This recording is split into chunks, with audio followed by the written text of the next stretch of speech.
I speak to you with the firmness of experience and the care of one who knows the way. Your destiny is not a mystery. It is the residue of where you look. In these sessions, we will clear the noise from your past so that your field can receive. Don't seek comfort, seek direction. I will guide you through rest, clarity, and power, transforming simple habits into an unstoppable force. If you get lost, you will choose yourself again. But today, listen, as if your freedom depended on it, because it does. Portal 1, the threshold of deep rest. Chapter 1, deactivating the internal alarm. Listen carefully, because this is more serious than it seems. You don't sleep poorly because of a lack of sleep. You sleep poorly because of excessive alertness. Most people don't go to bed tired. They go to bed vigilant. The body rests, yes, but the mind remains on guard. And if the mind remains on guard, so does your energy. It doesn't matter how many hours you stay with your eyes closed. If your nervous system interprets that you're still in danger. Here's where the real work begins. Not chasing sleep as a prize, but dismantling the alarm system as an old lie. I speak to you as a firm teacher. You don't need to understand everything for it to work, but you do need to follow the process. Your mind has habits, your body has habits, your energy has habits. And what you call personality is often nothing more than a set of repeated responses. The good news is that repetition also creates freedom. Neuroplasticity isn't just a pretty concept, it's a law of training. What you practice consistently becomes the path, and what you repeat with passion becomes the destination. The inner alarm often disguises itself as thoughts. It appears as an endless list, as guilt over what you said, as anticipation of what's to come, as repetitive scenes that contribute nothing, as a need to resolve everything before allowing yourself to rest. It also disguises itself as sensations, pressure in the chest, aegis knot in the stomach, a clenched jaw, shortness of breath, a stiff back. And it disguises itself as energy, a restless vibration in the field, a feeling of being open and exposed as if the world could enter uninvited. It's not random. It's a whole system. Your body has a threat detector. It's useful when there's real danger, but it becomes tyrannical when it interprets what's just memory as a threat. Many people spend their days just surviving and their nights ruminating. Then sleep becomes a negotiation. I'll go to sleep when I'm done thinking. And that's like saying, I'll relax when I'm done controlling. It never ends, because the alarm doesn't turn off by thinking more. It turns off by feeling safe. Now listen to this simple truth. Safety isn't an idea, it's a sign. Your body learns safety through signs. Your nervous system needs proof. And your subconscious responds to internal evidence, not words. That's why this training isn't based on empty promises, but on practical guidance. You're going to teach your body what it feels like to be safe. You're going to teach your mind to lower its defenses. You're going to teach your field to close with dignity so that energy is no longer wasted on vigilance. The inner alarm operates on an old logic. If I relax, something will happen to me. If I let my guard down, I'll lose. If I let go, I'll make a mistake. That logic may have protected you at some point. Perhaps you grew up in an unpredictable environment. Perhaps you learned that resting was dangerous. Perhaps you learned to be strong by confusing strength with tension. I don't blame you, but I do demand one thing of you. Don't worship your past. Your past doesn't rule. Your present is your training. Metaphysics teaches you that your energy contracts when it perceives a threat. Psychology teaches you that your attention narrows when you're stressed. Biology teaches you that your breathing changes when the sympathetic nervous system takes over. These are three languages describing the same phenomenon. When you're in alarm mode, your energy field fragments, your mind races, and your body prepares to resist. And if that happens at night, Your rest isn't rest. It's a tense pause. Here you're going to do the opposite. You're not going to fight against your mind. You're going to lead it. You're not going to chase peace as an emotion. You're going to build it as an internal state.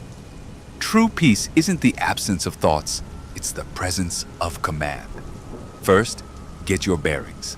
Feel the weight of your body. Don't think about it. Just feel it. Let gravity help you. When the body feels supported, the alarm bells lose their power. If you're lying down, let the mattress support the part of you that's always trying to hold everything up. If you're sitting, let the seat remind you that you don't have to be on guard to exist. Now, without getting too dramatic, check your breathing. Alarm loves shallow breaths.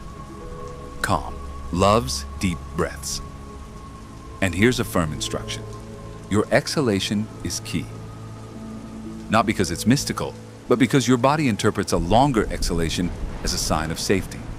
The long exhalation whispers to your nervous system, we're not running. We're not fighting. We can get down. Inhale through your nose, counting to 4 in your mind without tension. Hold briefly, counting to 2. Exhale through your mouth, counting to 6 as if slowly emptying a glass. Repeat. And as you repeat, don't strive for perfection. Strive for consistency. The body doesn't surrender to heroic breathing, it surrenders to honest breathing. As you breathe, I want you to notice your mind's urge to narrate. Your mind will say, this won't do. I'm wasting my time. I have things to take care of. That voice is the God. Don't argue with the God. Give it a new order. The order is simple. Now we go down.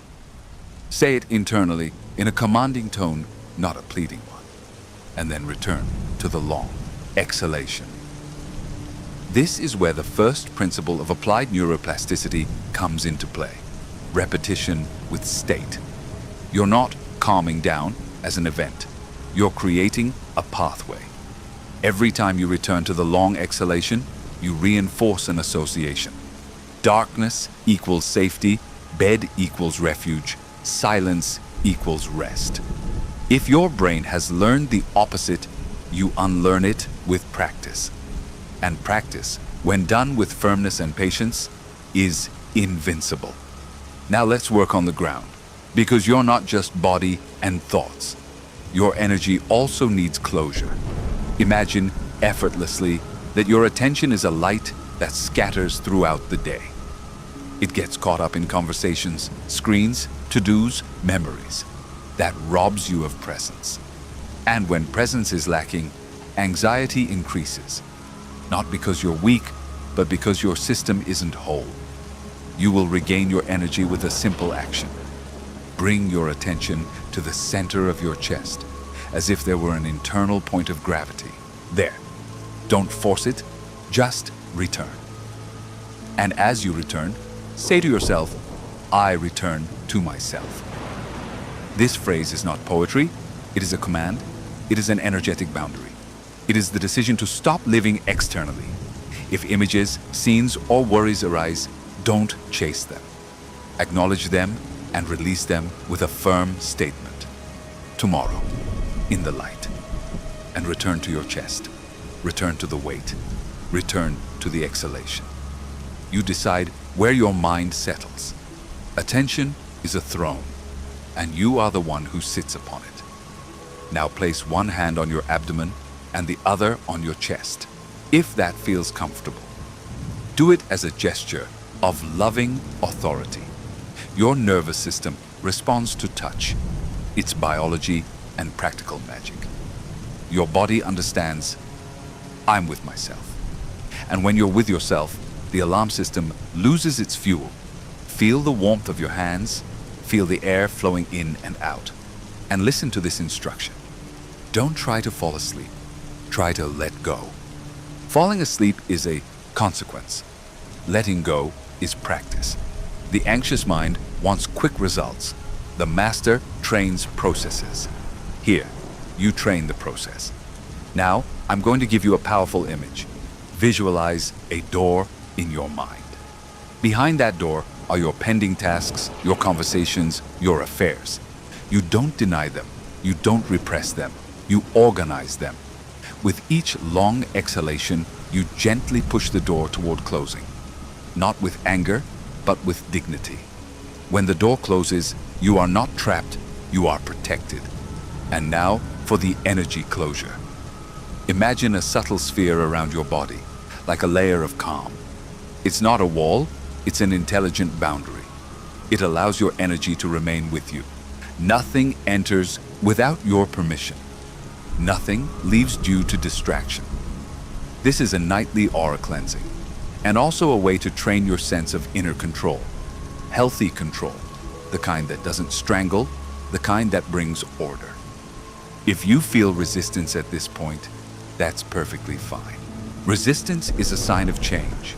Your inner alarm doesn't want to lose its job. It's been saying for years, I'm protecting you. And maybe it did. But now, you're taking the reins. Acknowledge the intention and switch roles. Tell it internally, thank you. Now it's your turn to rest and breathe again.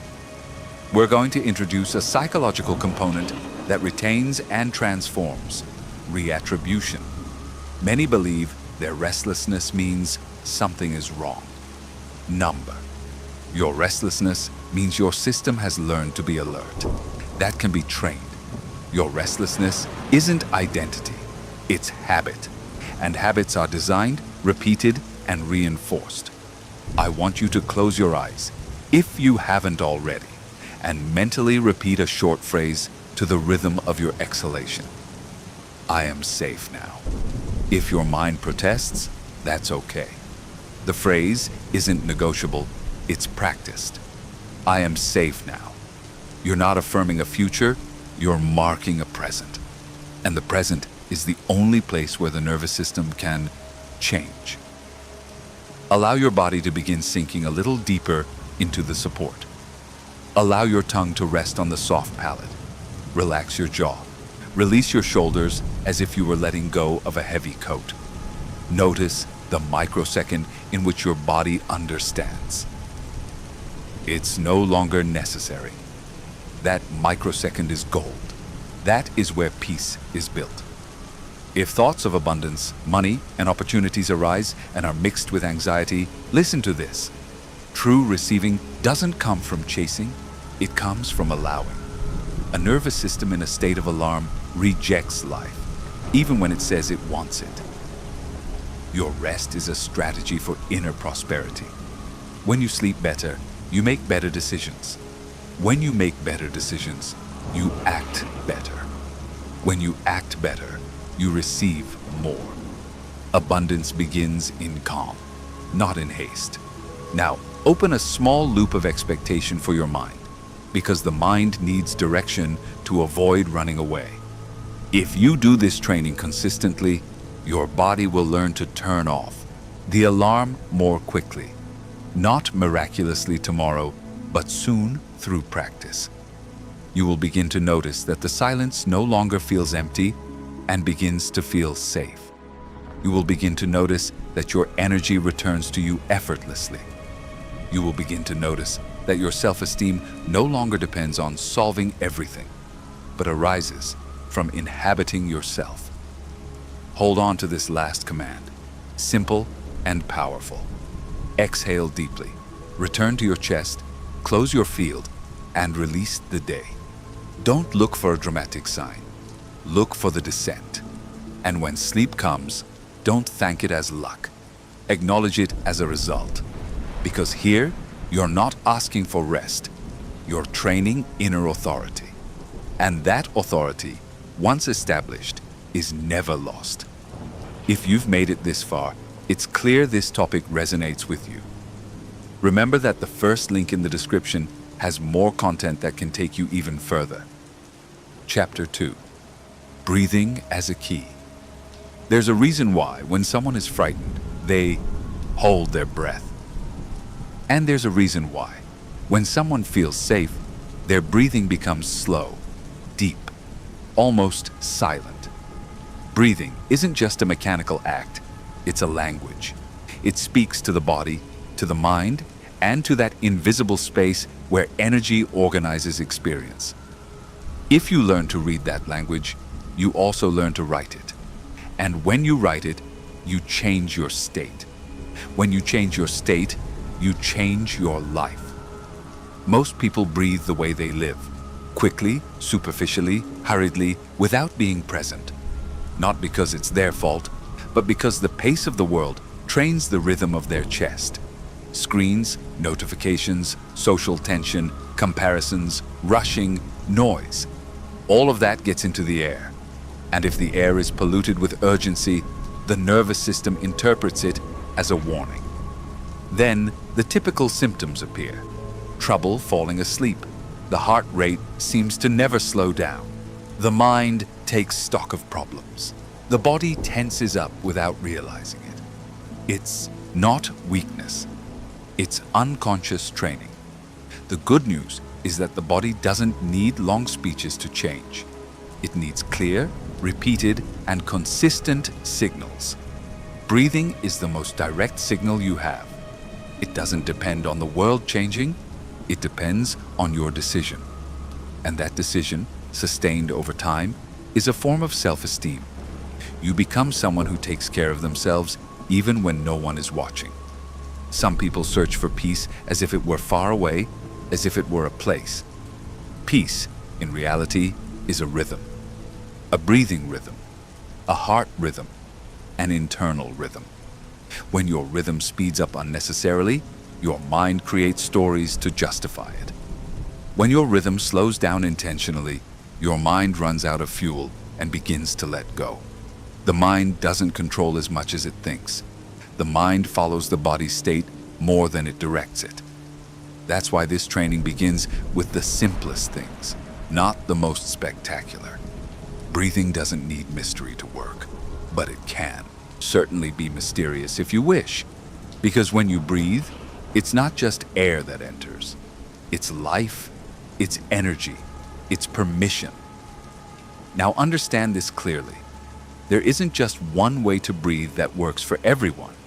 There's a way that works for you. Your body is an instrument, and your breath is the tuning hand. Some people need to exhale for a longer time. Others need to feel the air in their abdomen. Others need softness in their throat. You'll know by a very specific indicator. When you find the right way, your body gives a little. Not all at once, but it gives a little. And that small drop is the key. At night, breathing has a specific purpose: to convince the nervous system that the day is over. If your body doesn't receive this signal, it remains in daytime mode even in the dark. Darkness isn't enough. The bed isn't enough. Silence isn't enough. The signal is the rhythm of your breath. Think of it as having an internal switch. That switch isn't in your mind. It's in your diaphragm. It's in the exhalation. It's in the natural pause after you exhale, that little void that many rush out of fear. That void, when it becomes comfortable, becomes power. Some people fear emptiness because they mistake it for loss. But emptiness isn't loss. It's space. And space is what allows life to find its order. Abundance, in its deepest sense, also works this way. It arrives more easily when there is inner space to receive it. A tense body is full of noise. A hurried mind is full of demands. An alert energy field is full of interference. Breathing creates space, and space allows things to flow. Before you practice, notice this. Your breathing is connected to your self-esteem. Yes, your self-esteem. Because every time you breathe calmly, you're sending a message. I deserve rest. Every time you breathe rapidly, you're sending another. I have to be ready in case something happens. The first builds confidence. The second builds exhaustion. This isn't about blaming yourself for what you've done so far. It's about choosing what you'll do from today onward. Now let's begin a complete practice. Keep it simple. You don't need to prepare anything. Just be available. If you're lying down, allow your body to settle. If you're sitting, make sure your feet are firmly planted. Relax your shoulders without pushing them back, as if gravity were doing the work. Loosen your abdomen a little. People tense their abdomen as if they have to hold up their world with that muscular wall. That's not necessary now.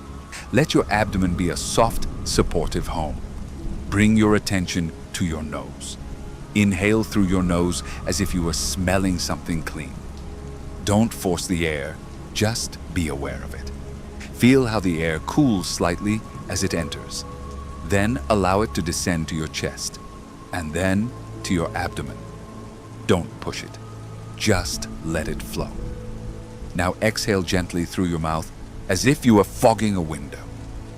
Make the exhalation slightly longer than the inhalation. Don't force it, lengthen it patiently. Let the air out as if you were releasing a burden you don't need to carry while you sleep. Repeat. Inhale through your nose. Exhale through your mouth. Do this several times. And as you do, notice the urge to speed up. That urge is a habit. As soon as you notice it, return to a gentle pace. Now, add a short pause at the end of the exhalation. Don't force it. Just linger for a moment in that space, like someone gazing at the sky before entering their home. That pause is a powerful signal. It tells the body there's no rush. If anxiety arises during the pause, that's fine. Don't move. Don't run away. Stay put. Anxiety thrives on escape. It weakens with perseverance. You're not trapped, you're training. From here, you'll use a pattern that quickly regulates your breathing. Gentle inhalation, long exhalation, brief pause. Repeat this rhythm several times. And as you do so, add a very short internal phrase, not to convince the mind, but to guide it. On the inhalation, think, I go in. On the exhalation, think, I let go. On the pause, think, here, I enter, I let go, here. That sequence, repeated, reorganizes your attention. And when your attention is reorganized, your energy stops being scattered. You become more whole. And when you are whole, you rest better. Now, to reinforce neuroplasticity, let's add a simple image. Imagine that with each exhalation, you are descending a staircase. You don't need to see the staircase in detail. Just feel the descent. Each exhalation is a step. Your only job is to go down. If your mind wanders, return to the air. If your body becomes restless, return to the descent. If an emotion arises, return to the air. The air is your rope. After several exhales, notice the change in your face. Many people don't realize they sleep with their forehead furrowed and their jaw clenched. Allow your forehead to smooth out. Allow your tongue to rest. Allow your teeth to not touch. It's not a minor detail. It's a message to your nervous system. It's saying, I'm no longer biting down on life. Now, place a hand on your abdomen if you feel like it, and notice how it moves with your breath. The abdomen is an anchor. When your mind wanders, you return to your abdomen. When you get lost in stories, you return to your abdomen. When the world seems too big, you return to your abdomen. There is no theory there. There is only truth. At this point, something surprising might happen. Thoughts suddenly appear. Thoughts that seem stronger just as you calm down. This occurs because as the noise decreases, what was underneath becomes audible. It doesn't mean you're getting worse. It means you're hearing better. And hearing better is the first step to truly letting go. When a thought arises, don't follow it. Name it with a word and return to the air. If it's a pending matter, say silently, pending matter. If it's a memory, say memory. If it's a fear, say fear. Don't explain it. Don't resolve it. Just name it and return. This act is far more powerful than it seems. It teaches your mind that you decide what deserves your energy. It teaches your subconscious that the night isn't for arguing with stories. It teaches your energy field that it doesn't have to open itself to everything. And over time, that lesson becomes part of your character. Now connect this practice to something that matters to you, your daily life. Sleeping better isn't just about resting. It's about regaining clarity. It's about having more patience. It's about regulating your emotions. It's about responding instead of reacting. It's about nurturing your self-esteem because you're proving to yourself that you're doing your part. And yes, it's also about improving your relationship with abundance because a tired mind makes decisions based on scarcity. A body on high alert buys impulsively, gets distracted, procrastinates, and sabotages itself. In contrast, a regulated system thinks calmly, chooses better, acts with more precision, and sustains itself longer. That translates into opportunities. That translates into resources. That translates into money that is well managed and generated more intelligently. Abundance doesn't always come from a lack of talent. Often it doesn't come because the system is exhausted. Regulating your breathing doesn't make you mystical. It makes you functional. And being functional with clear energy is a silent magnet. Return to the air. Inhale gently. Exhale deeply. Pause briefly. If you feel sleep still isn't coming, don't force it. Continue the descent. Continue the rhythm. Make this a ritual of inner authority. Each night, the body learns it can descend. Each night, the mind learns it doesn't need to work everything out in the dark. Each night, your energy learns to gather and stay with you.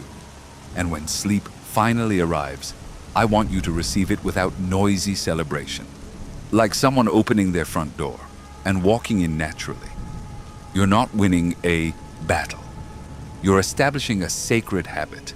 You're building a new standard. Keep breathing, even if you're half asleep. Let the exhalation carry you away. Let the pause hold you. Let the silence nurture you.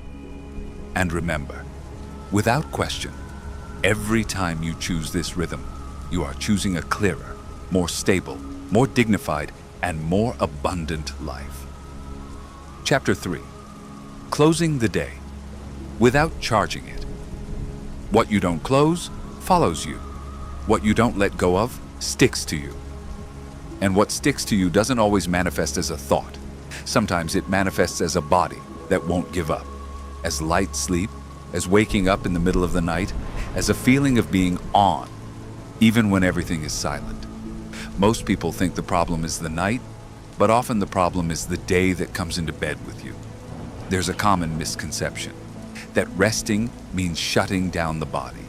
Resting is about organizing your experience. An overloaded nervous system doesn't regulate itself simply by turning off the light. An open energy field doesn't close simply by closing your eyes.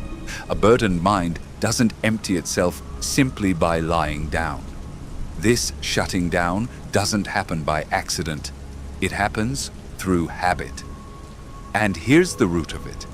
If you give energy during the day without replenishing it, you arrive at night in debt. And when you're in internal debt, the mind tries to repay it through control.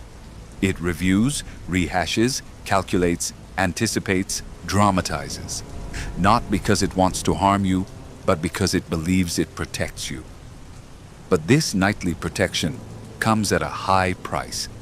It steals your sleep, your clarity, and in turn, it steals your decisions.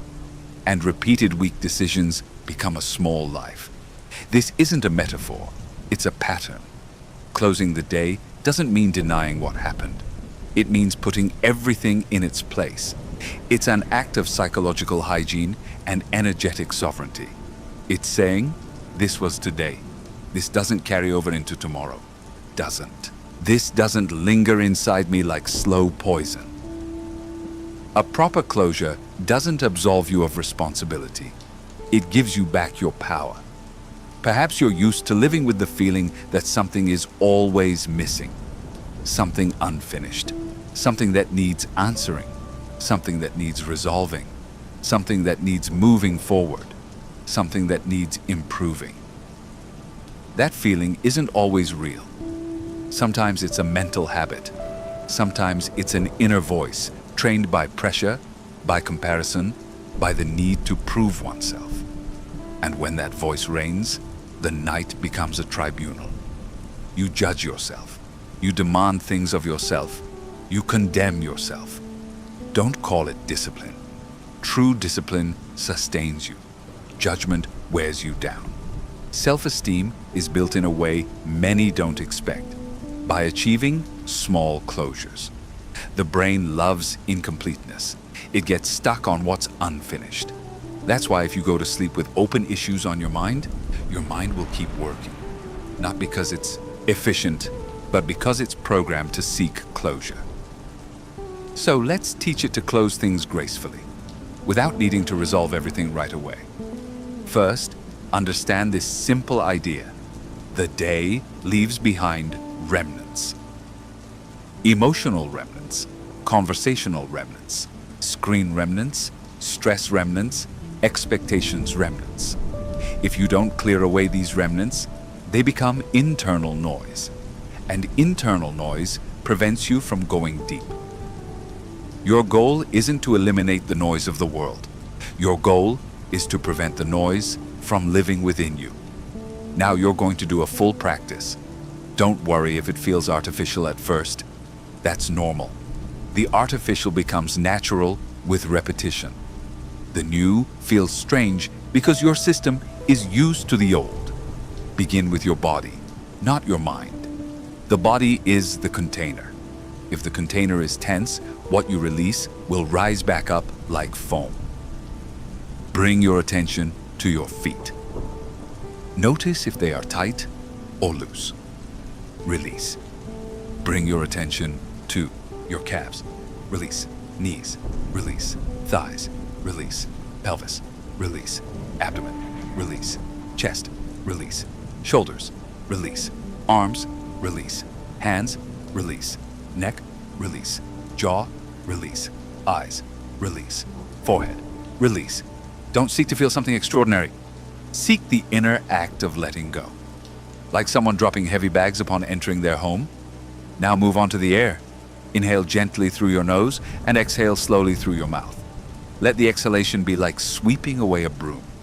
Each exhalation sweeps away tension.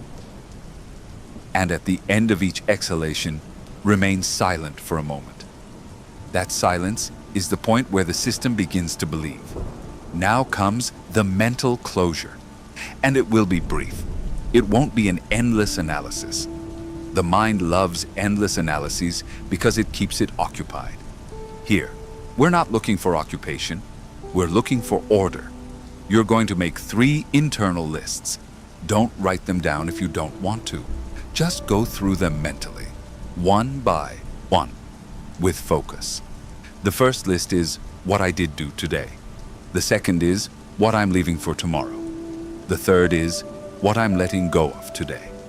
Start with what I did do today. It doesn't matter if it was perfect. What matters is that it was real. The brain needs recognition to find closure. If you don't acknowledge what you did, your mind is left with a sense of failure. And failure fuels alarm. Recognition fosters confidence. Think of 3 specific things, even if they're small.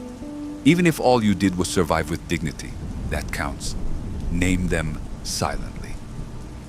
And feel, even just a little, the closure that recognition brings. Now for the second list, what I'm leaving for tomorrow. Here's a rule. Don't make the list endless. Choose a maximum of 3 things that truly matter. The mind wants to list 20 to feel responsible. That's not responsibility, that's anxiety. Choose 3. And place each one in a specific mental space, as if you were putting it on a tray for tomorrow.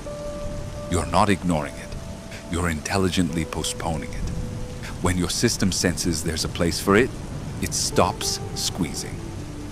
Now, For the third list, what I release today.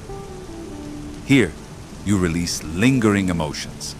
You release conversations that have been hanging over you. You release minor embarrassments. You release what you can't control. You release the desire to have said something else. You release the urge to correct the past. You release the fear of what hasn't happened yet. Choose 3 burdens and release them with a simple phrase, I no longer carry it. And as you say it, exhale deeply. Let the phrase have an effect on your body, not just your mind. If the mind protests and says, but this is important, respond with the truth. Tomorrow with light. Nighttime isn't for solving problems. Nighttime is for recovering energy. And recovering energy is an act of strategic wisdom. People who exhaust themselves believe they are making progress. People who rest well are truly making progress. Now let's talk about emotional closure, because some emotions linger in the body like trapped electricity. And if that electricity isn't released, it becomes restless sleep. You're going to allow the emotion to have its place without turning it into a story. Bring your attention to your chest. Ask yourself, what emotion remains today? Don't look for the perfect answer. Wait a moment. Perhaps a word will appear. Tiredness, irritation, sadness, fear, pressure, gratitude, joy. Whatever arises, name it. And then say to yourself, I see you. Nothing more. Don't explain it. Don't dramatize it. Just acknowledge it. Acknowledgement lessens the intensity. It's applied psychology and it's spiritual maturity. Now picture that emotion in a simple image, like a color in your chest. You don't need to see it, just feel it. And with each exhale, allow that color to soften, like ink diluting in water. Don't force it out. Soften it. Calm doesn't need a fight. Next, you're going to close an important energetic thread, the energy that was left out. During the day, your attention wandered to many things. Your attention is energy. And when your attention is scattered, your inner strength diminishes. This affects your rest and also your abundance, because abundance requires presence. Presence is the foundation of reception. You receive better when you are whole, not when you are fragmented. Imagine your attention as a thread that's stretched toward screens, conversations, worries. Now, with each inhale, you retrieve those threads. With each exhale, you tuck them back inside. Don't do it dramatically. Do it like someone gathering tools at the end of the day. You gather, you put away, you finish, you rest. When you feel a little more present, add an organizing phrase, I am whole. Say it without exaggeration. The phrase acts as a seal. And that seal tells your system you no longer need to monitor to feel whole. You are already here. Now, a night-changing instruction. Reduce the scope for negotiation with your mind. The night mind wants to negotiate. Just one more thing. I'll just check this. I'll just think this. I'll just remember that. Each just is an open door, and every open door lets in noise. Closing it is a decision, not a debate. If the urge to check your phone arises, recognize that this urge isn't freedom, it's habit. And habits are overcome through substitution. Substitute the screen with fresh air. Substitute scrolling with a long exhalation. Substitute distraction with dissent. At first, it feels like discipline. Then it feels like relief. Then it feels like identity. Now connect this to your future life, because the brain is more engaged when it understands the benefit. Closing out the day brings you clarity. It allows you to wake up more grounded. It allows you to make better choices. And making better choices directly impacts your relationship with opportunities, resources, and money. Many financial losses stem from a tired mind. Impulsive purchases, hasty decisions, avoidance of important tasks, procrastination, and an inability to stick to a plan. Nighttime regulation isn't just spiritual, it's a life strategy. As you practice this closing, something happens that changes your self-esteem. You begin to trust yourself because you prove to yourself that you can take care of your mind, that you can direct your energy, that you can procrastinate without anxiety, that you can let go without guilt. This confidence is a form of quiet power. And quiet power attracts. It doesn't attract through superficial magic. It attracts because it changes your behavior, your perspective, and your presence. You become clearer, and clarity becomes magnetic. Now return to your body. Notice if any tension has returned. Release it again. Notice your breath. Inhale gently. Exhale deeply. Pause briefly. Feel the support. Repeat internally. What was, was. What's coming is coming. I rest. If a major worry arises, don't confront it with thought. Confront it decisively. Tell yourself, I'll deal with you tomorrow.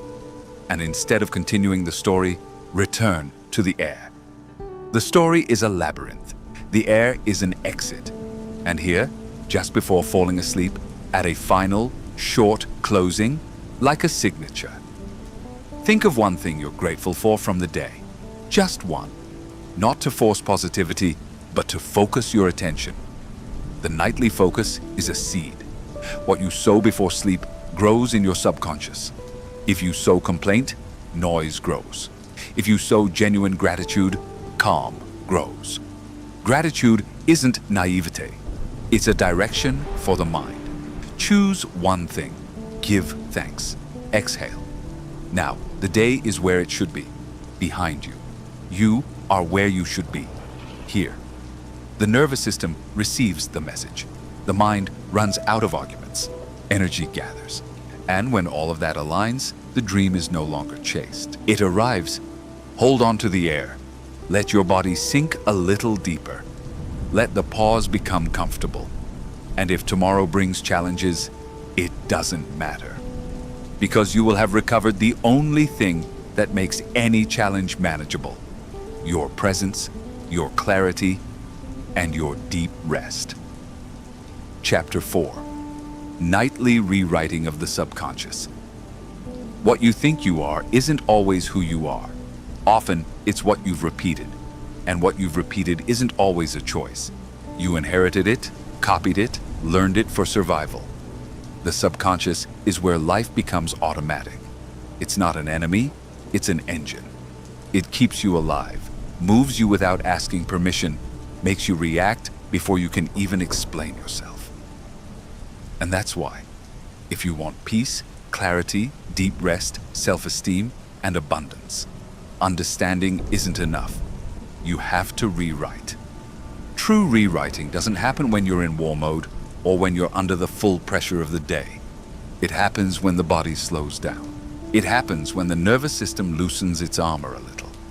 It happens when attention becomes more receptive than defensive. That moment, just before sleep, is a doorway. Most people walk through it without realizing it, carrying mental baggage as if it were necessary luggage. Here, you're going to walk through it intentionally. The subconscious mind operates on 3 simple rules: repetition, emotion, and evidence. Repetition. What is repeated becomes ingrained. Emotion. What is repeated with emotional charge becomes ingrained more quickly. Evidence. What your body believes through internal experience becomes true for your system. You don't need to convince your rational mind. You need to give consistent signals until your body says, "This is real." That's why what you do in the minutes before sleep has disproportionate power. Not because it's magical in a superficial sense, but because your brain is changing state.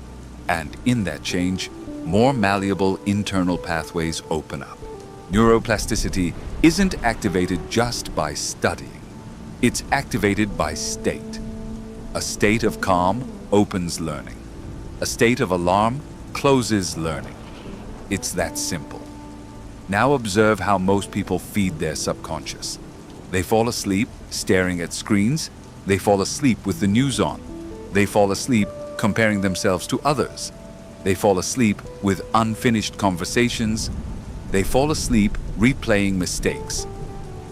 Then they wonder why they have bad dreams, why they wake up tired, why they repeat patterns of insecurity, why abundance seems so far away.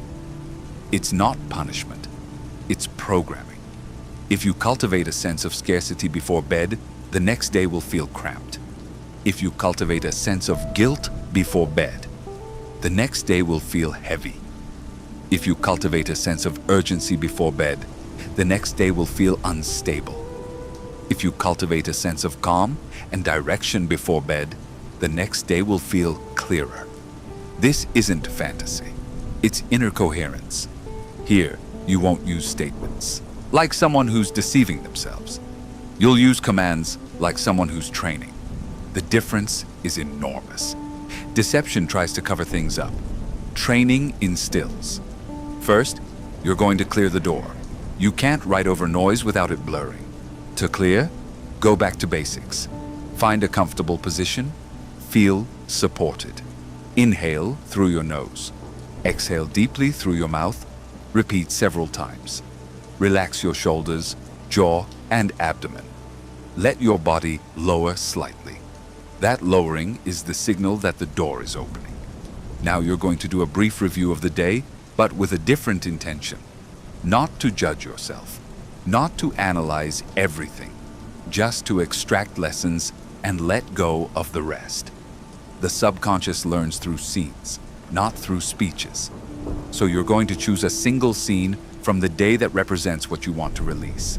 One scene. It could be a moment of stress, doubt, impulsiveness, insecurity, or irritation. Choose one. Now, without getting too dramatic, observe the scene as if you were a spectator. Notice your face. Notice your posture. Notice your breathing at that moment.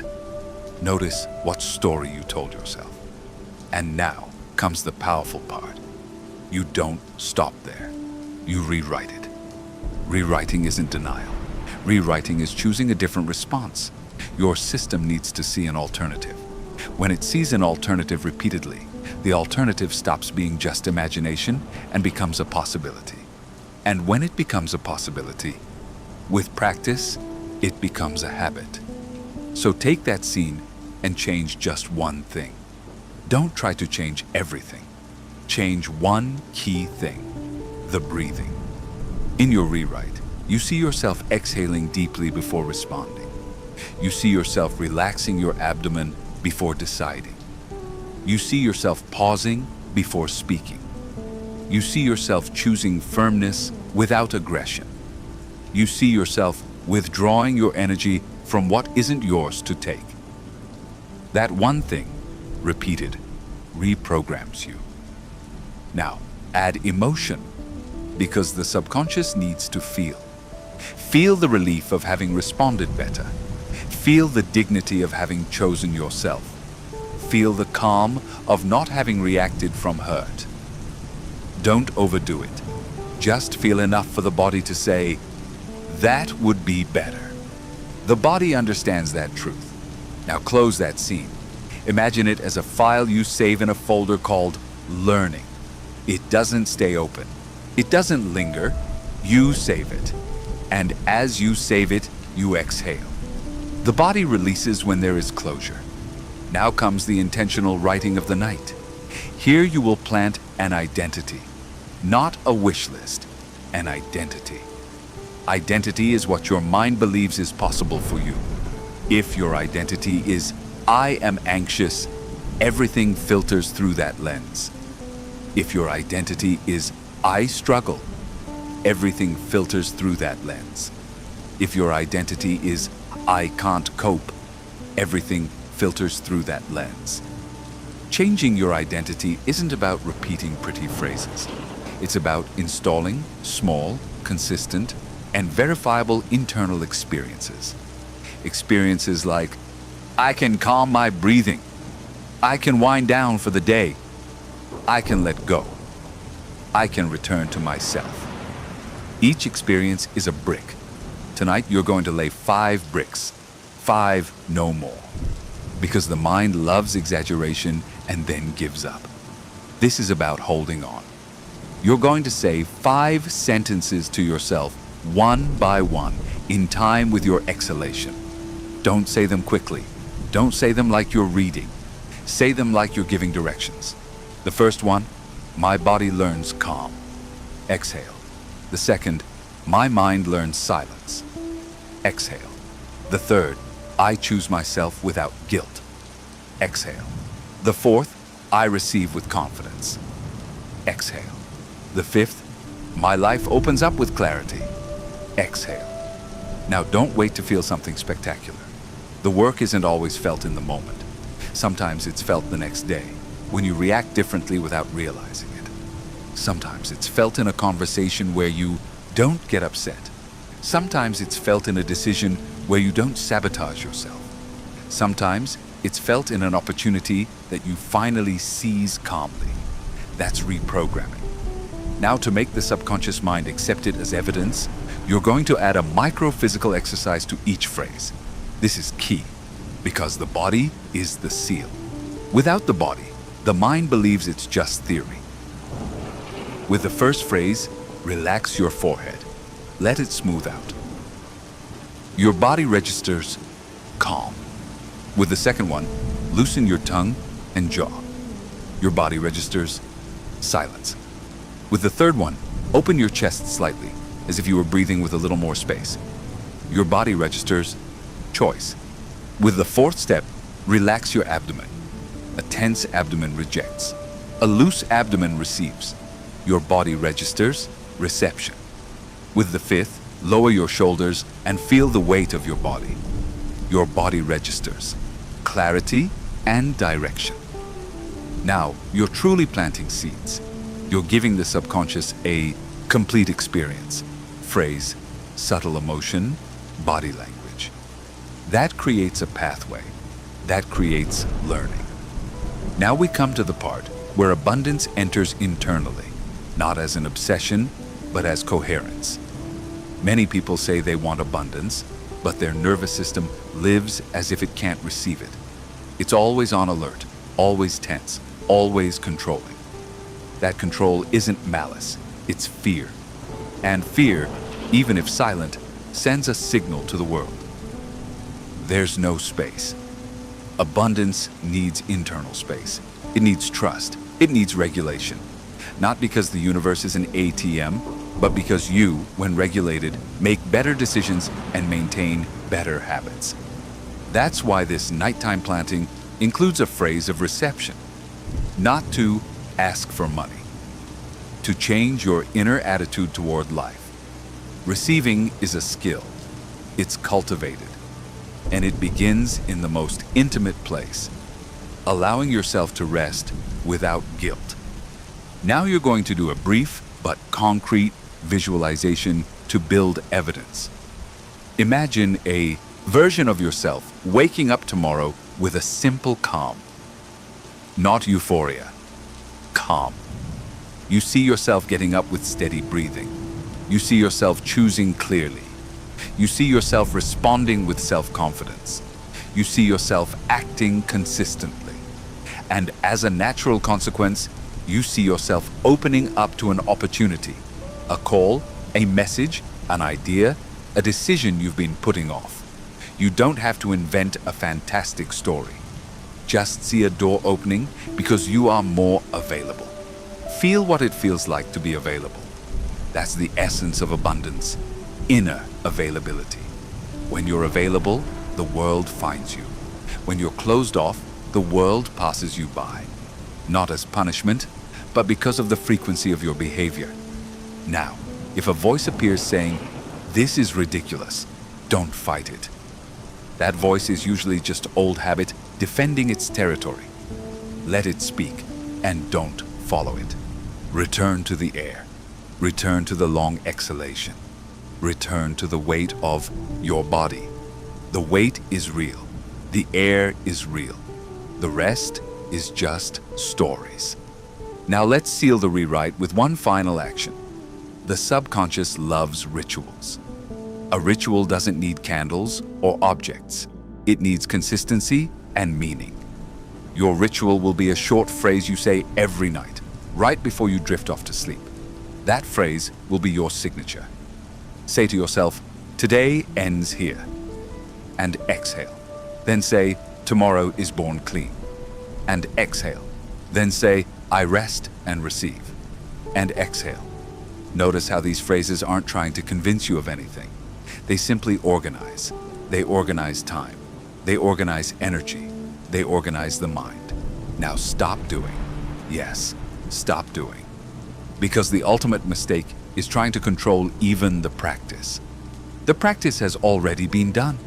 Now it integrates. Allow the dream to arrive like water when you stop stirring it. If you're still awake, return to just one thing. A long exhale. Don't repeat everything. Don't push yourself.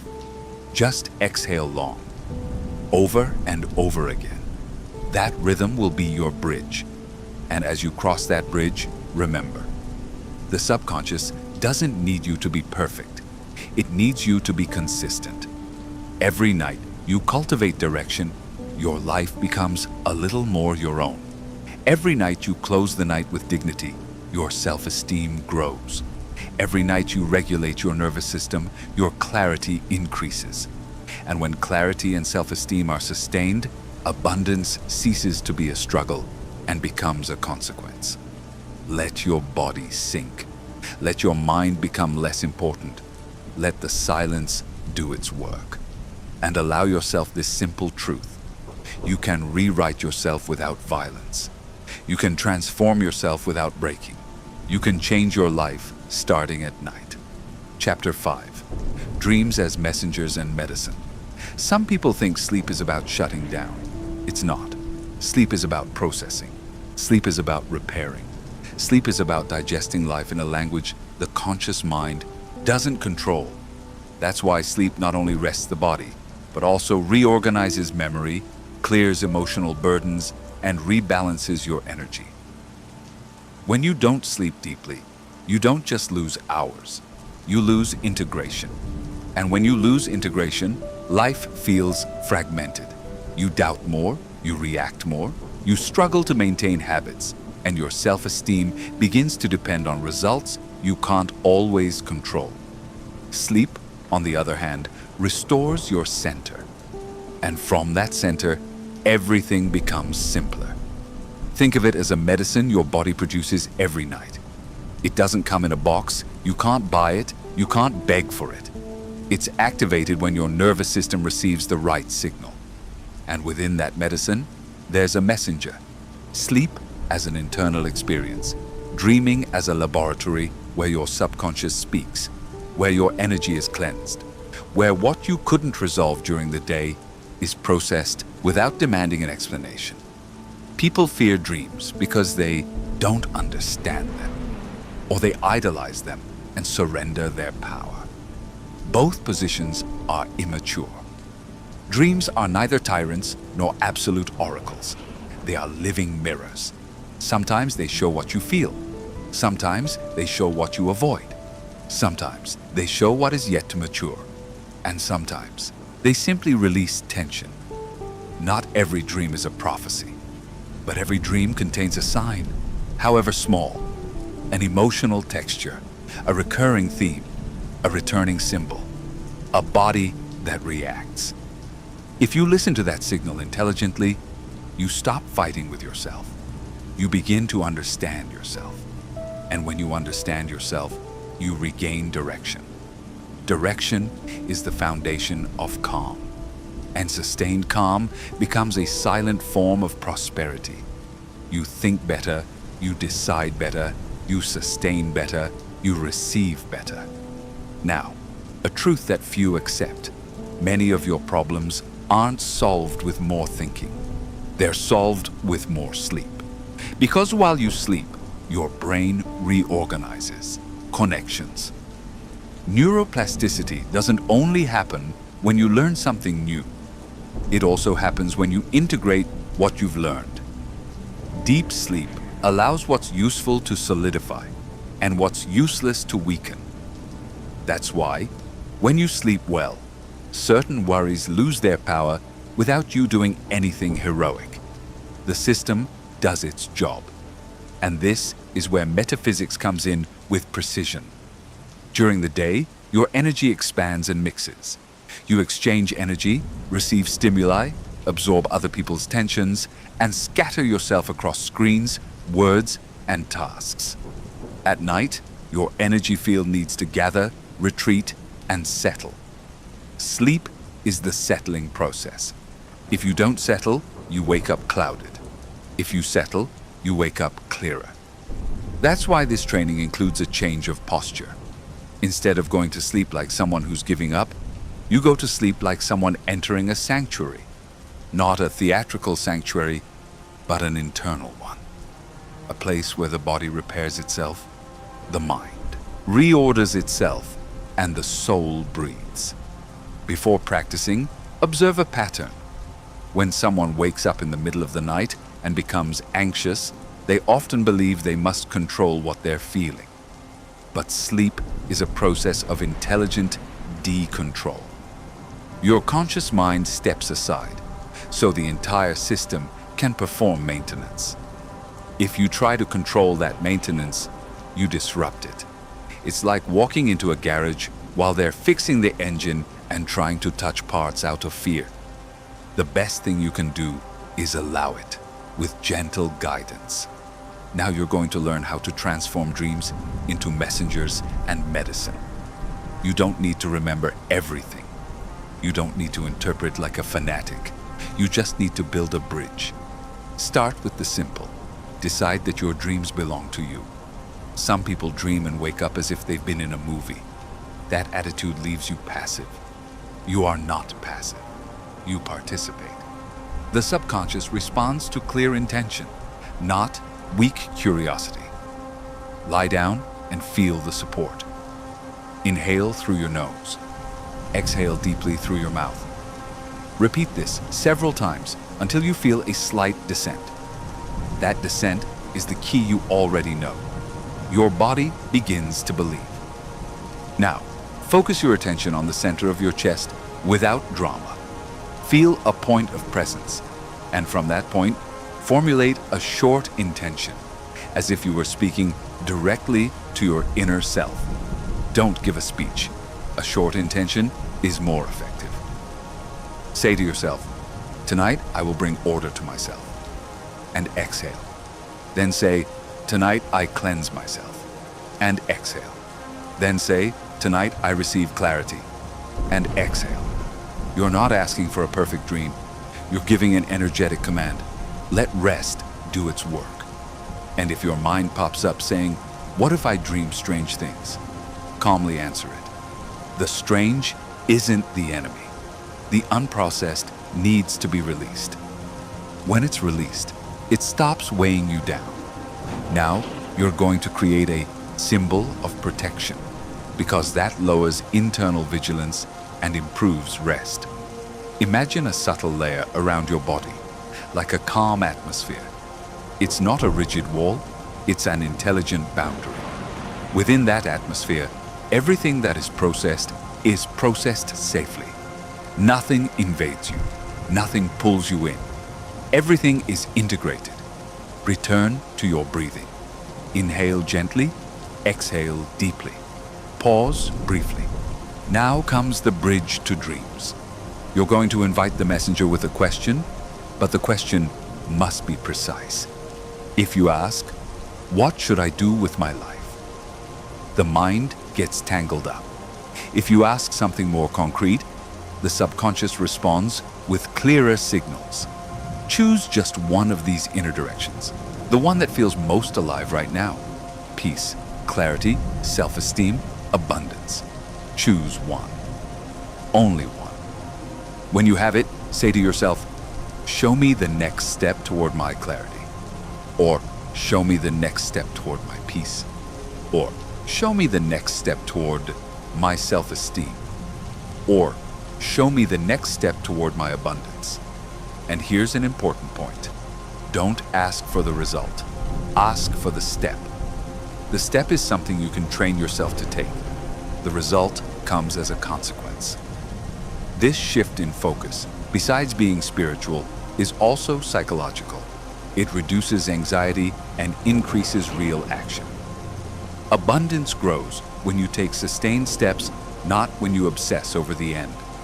Now, before you fall asleep, plant a brief image of yourself, because the subconscious learns through visuals. Imagine yourself waking up tomorrow with a lighter body. See yourself getting up without rushing. See yourself breathing deeply. See yourself making a small decision that respects you. Perhaps it's saying no to something that drains you.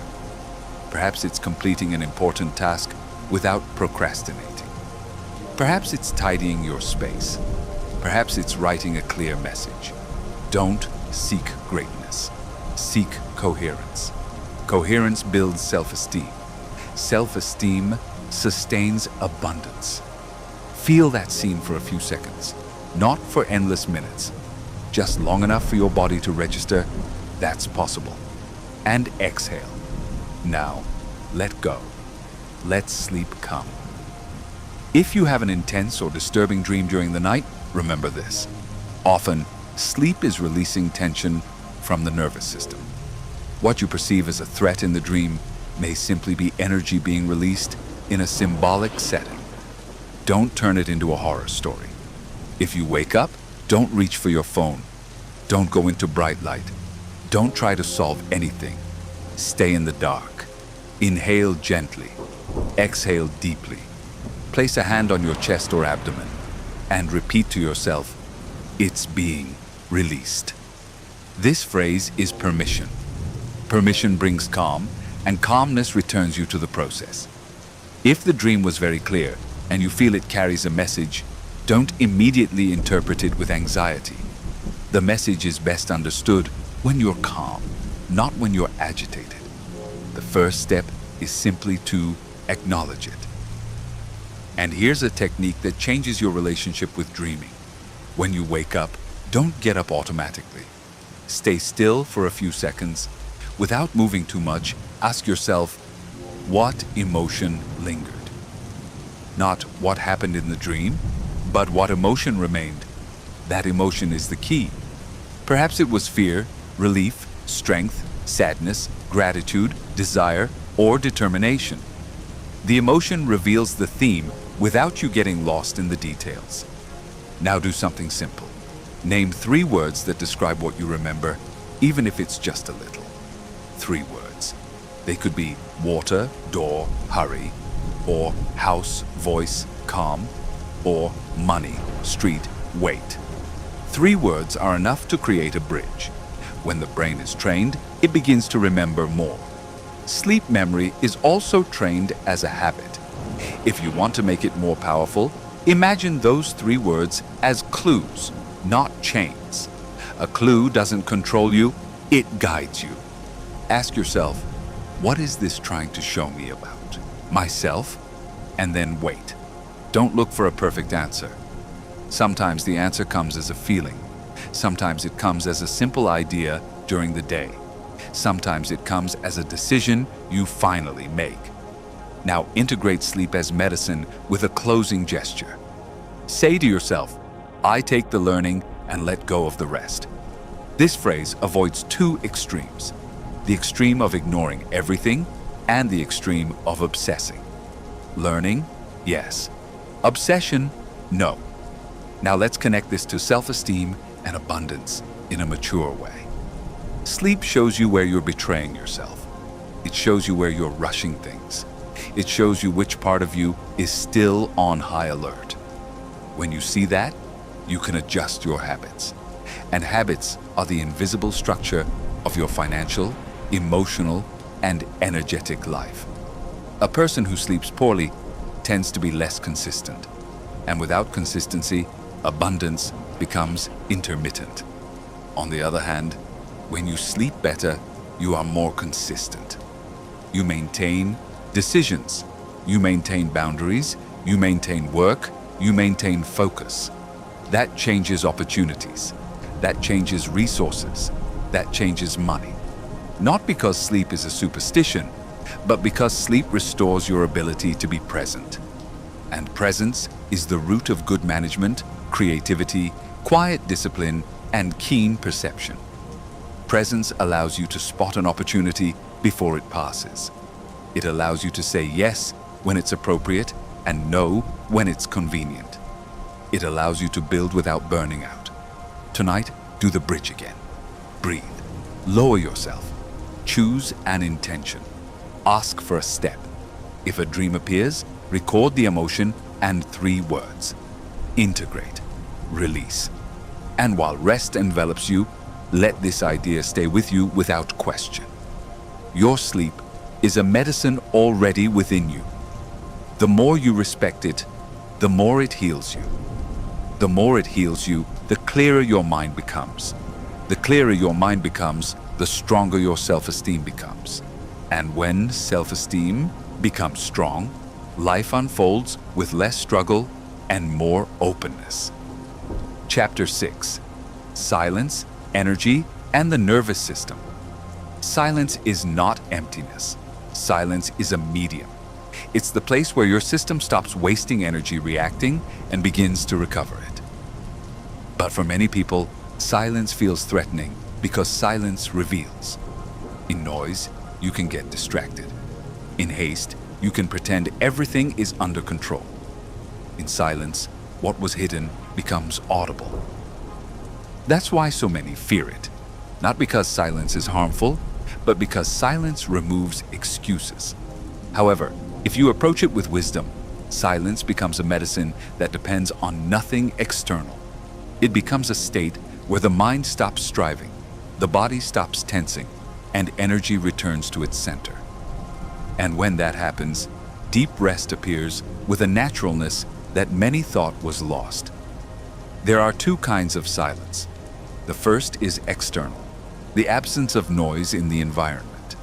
The second is internal, the absence of inner turmoil. External silence helps, but it doesn't guarantee anything. You can be in a quiet room and still have a hurricane raging inside. Internal silence, on the other hand, is a skill to cultivate. And when you cultivate inner silence, the world can be noisy without stealing your center. Inner silence isn't built by eliminating thoughts. It's built by changing your relationship with them. The mind produces thoughts like the sky produces clouds. The problem isn't that clouds exist. The problem is believing that each cloud is a command. The problem is following each cloud until you lose yourself. When the nervous system is on high alert, clouds turn into storms. The body interprets every thought as a potential threat. Then the mind races, as if racing would protect you. But racing doesn't protect. It races toward exhaustion. And exhaustion is fertile ground for insecurity, irritation, doubt, and decisions you later regret.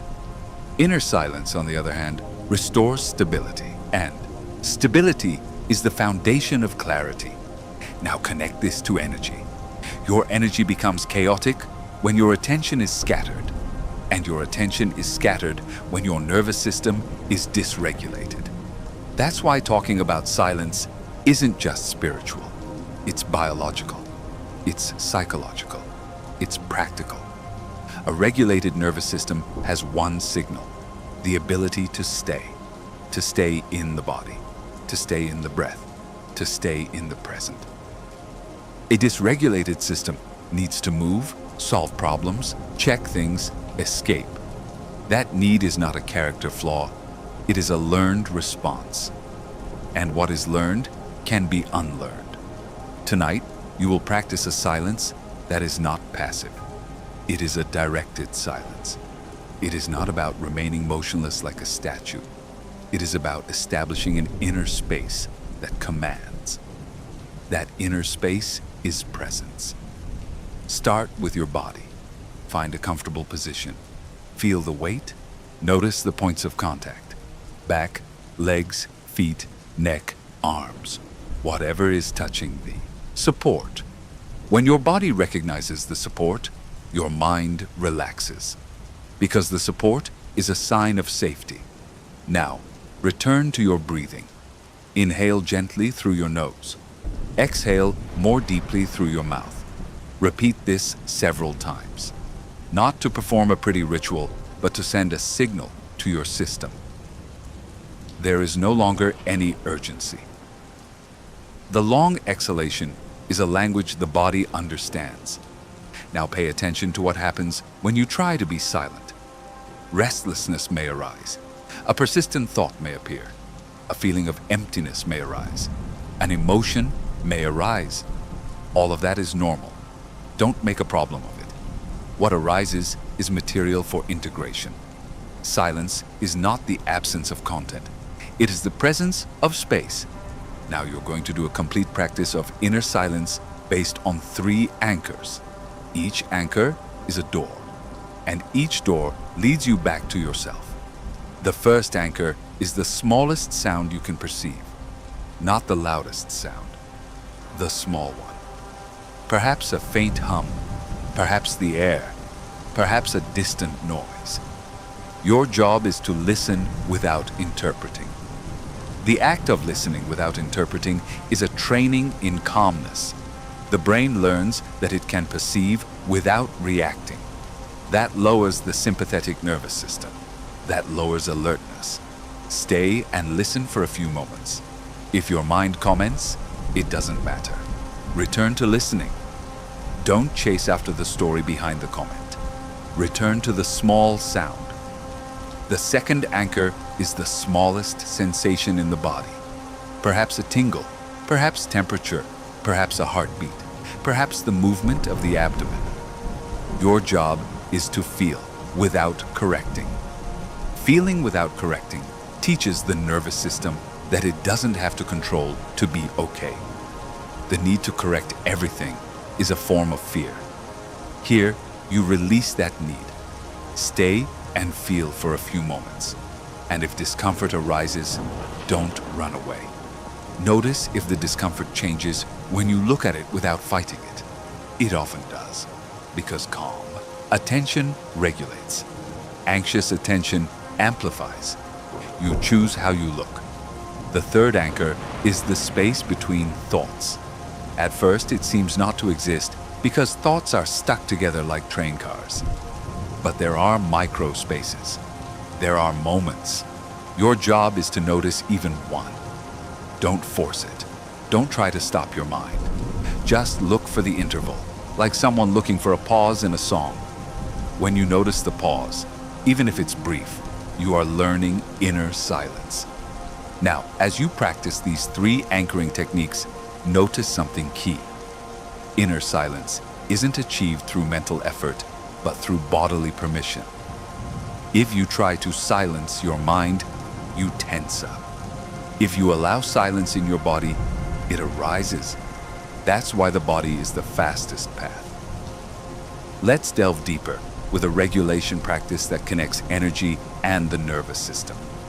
Bring your attention to your lower abdomen. Feel this area as your center of gravity. In many traditions, it's the center where energy resides. In body psychology, it's also known that when attention descends to the abdomen, the system stabilizes. The mind lives in the head. Calm resides further down. Breathe into your abdomen without pushing. Inhale as if the air were descending. Exhale as if the weight were pleasantly increasing. And with each exhalation, imagine the energy descending and settling, like sand settling in a glass. When the sand settles, the water becomes clear. When your energy settles, your mind becomes clear. It's the same principle. Now, if an emotion arises, name it with a word and return to the abdomen. Don't analyze it. The emotion needs space, not discourse. Give it space, and you'll see its intensity decrease. Because the system understands, I am being held. Here's an important point about self-esteem. When you learn to hold your own emotions without running away, you become reliable to yourself. That reliability is real self-esteem. It doesn't depend on praise. It doesn't depend on external results. It depends on your ability to stay with yourself. And that ability, once established, feels like a quiet strength. Now let's talk about energy in terms you can understand. During the day, your energy field is open to function. At night, it needs to close to recover. Many people sleep with their energy field open because they go to bed with their minds open in 1,000 directions. An open field is less restful. This isn't superstition. It's a feeling of exposure. When the body feels exposed, it doesn't surrender. To close the field without theatricality, do this. Imagine that your attention is a light that had scattered. Now, with each inhalation, gather that light. With each exhalation, deposit it in your lower abdomen. Do this several times. Don't try to see anything. Just feel yourself returning. Next, imagine a soft layer around your body, like a calm atmosphere. Don't think of fighting against the world. Think of containment. Think of intimacy. Think of a space where your energy doesn't escape. That feeling of containment is a sign of safety. And safety is what the nervous system needs to enter deep rest. Now comes a part that captures and holds the mind, because the mind needs something simple to avoid sabotaging itself. You're going to use a word as an anchor, a word that is repeated silently, a word that doesn't explain, only guides. The word will be stillness. On the inhale, think stillness. On the exhale, think stillness. Not like some mystical movie mantra, as a reminder, as a direction. When the mind has a simple direction, it stops searching for chaotic ones. If you don't like the word, you can change it to calm or peace. But choose one and hold it for several breaths. Consistency is what trains you, not variety. As you repeat the word, you'll notice the mind trying to intrude. It will try to turn the practice into a thought about the practice. That's okay. Return to the word. Return to the abdomen. Return to the small sound. Return to the small sensation. Return to the interval. Return. Returning is the muscle. And here's an insider marketing point, a psychological trick to hold your attention. Your mind loves to know something is working.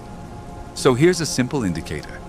If this practice is working, you'll see one of these signs: slower breathing, a looser jaw, heavier shoulders, a pleasant warmth, less sticky thoughts, or a general decrease in the urge to do. You don't need all of them. One is enough. That sign shows you the system is changing. Now connect this silence with abundance. A silent inner system detects opportunities. A noisy system doesn't see them. A noisy system is busy defending. A silent system is available. Availability is a condition for receiving. Receiving ideas, receiving help, receiving sound decisions, receiving resources, receiving money wisely. Many people miss opportunities not because of a lack of luck, but because of excessive inner noise. Inner noise makes you rush, distrust, avoid, procrastinate, react. Stillness allows you to choose. And choosing well is a true form of abundance. Furthermore, inner silence allows you to sustain habits. Habits sustain results. Results sustain resources. Resources sustain freedom. Everything is connected. This isn't naive mysticism, it's coherence. Now, to close tonight's practice, return to the simplest things. Feel the weight of your body. Feel the support. Inhale gently. Exhale deeply. Pause briefly. Repeat the word. Stillness.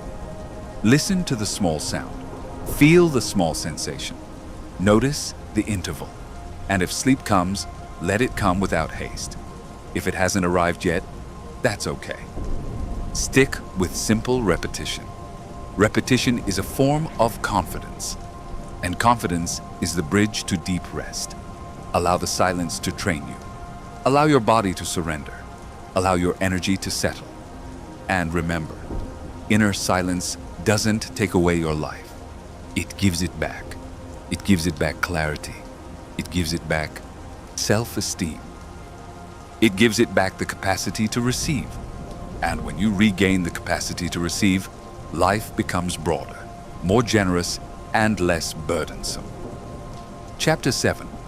Awakening, clean, and stable. The way you wake up doesn't begin in the morning. It begins the night before. What you planted before falling asleep manifests in your first breath when you open your eyes, in your level of calm, in the clarity with which you think, in the energy with which you move. Many people believe that waking up is an accident. I woke up feeling good today, or I woke up feeling bad today. It's not an accident. It's a consequence.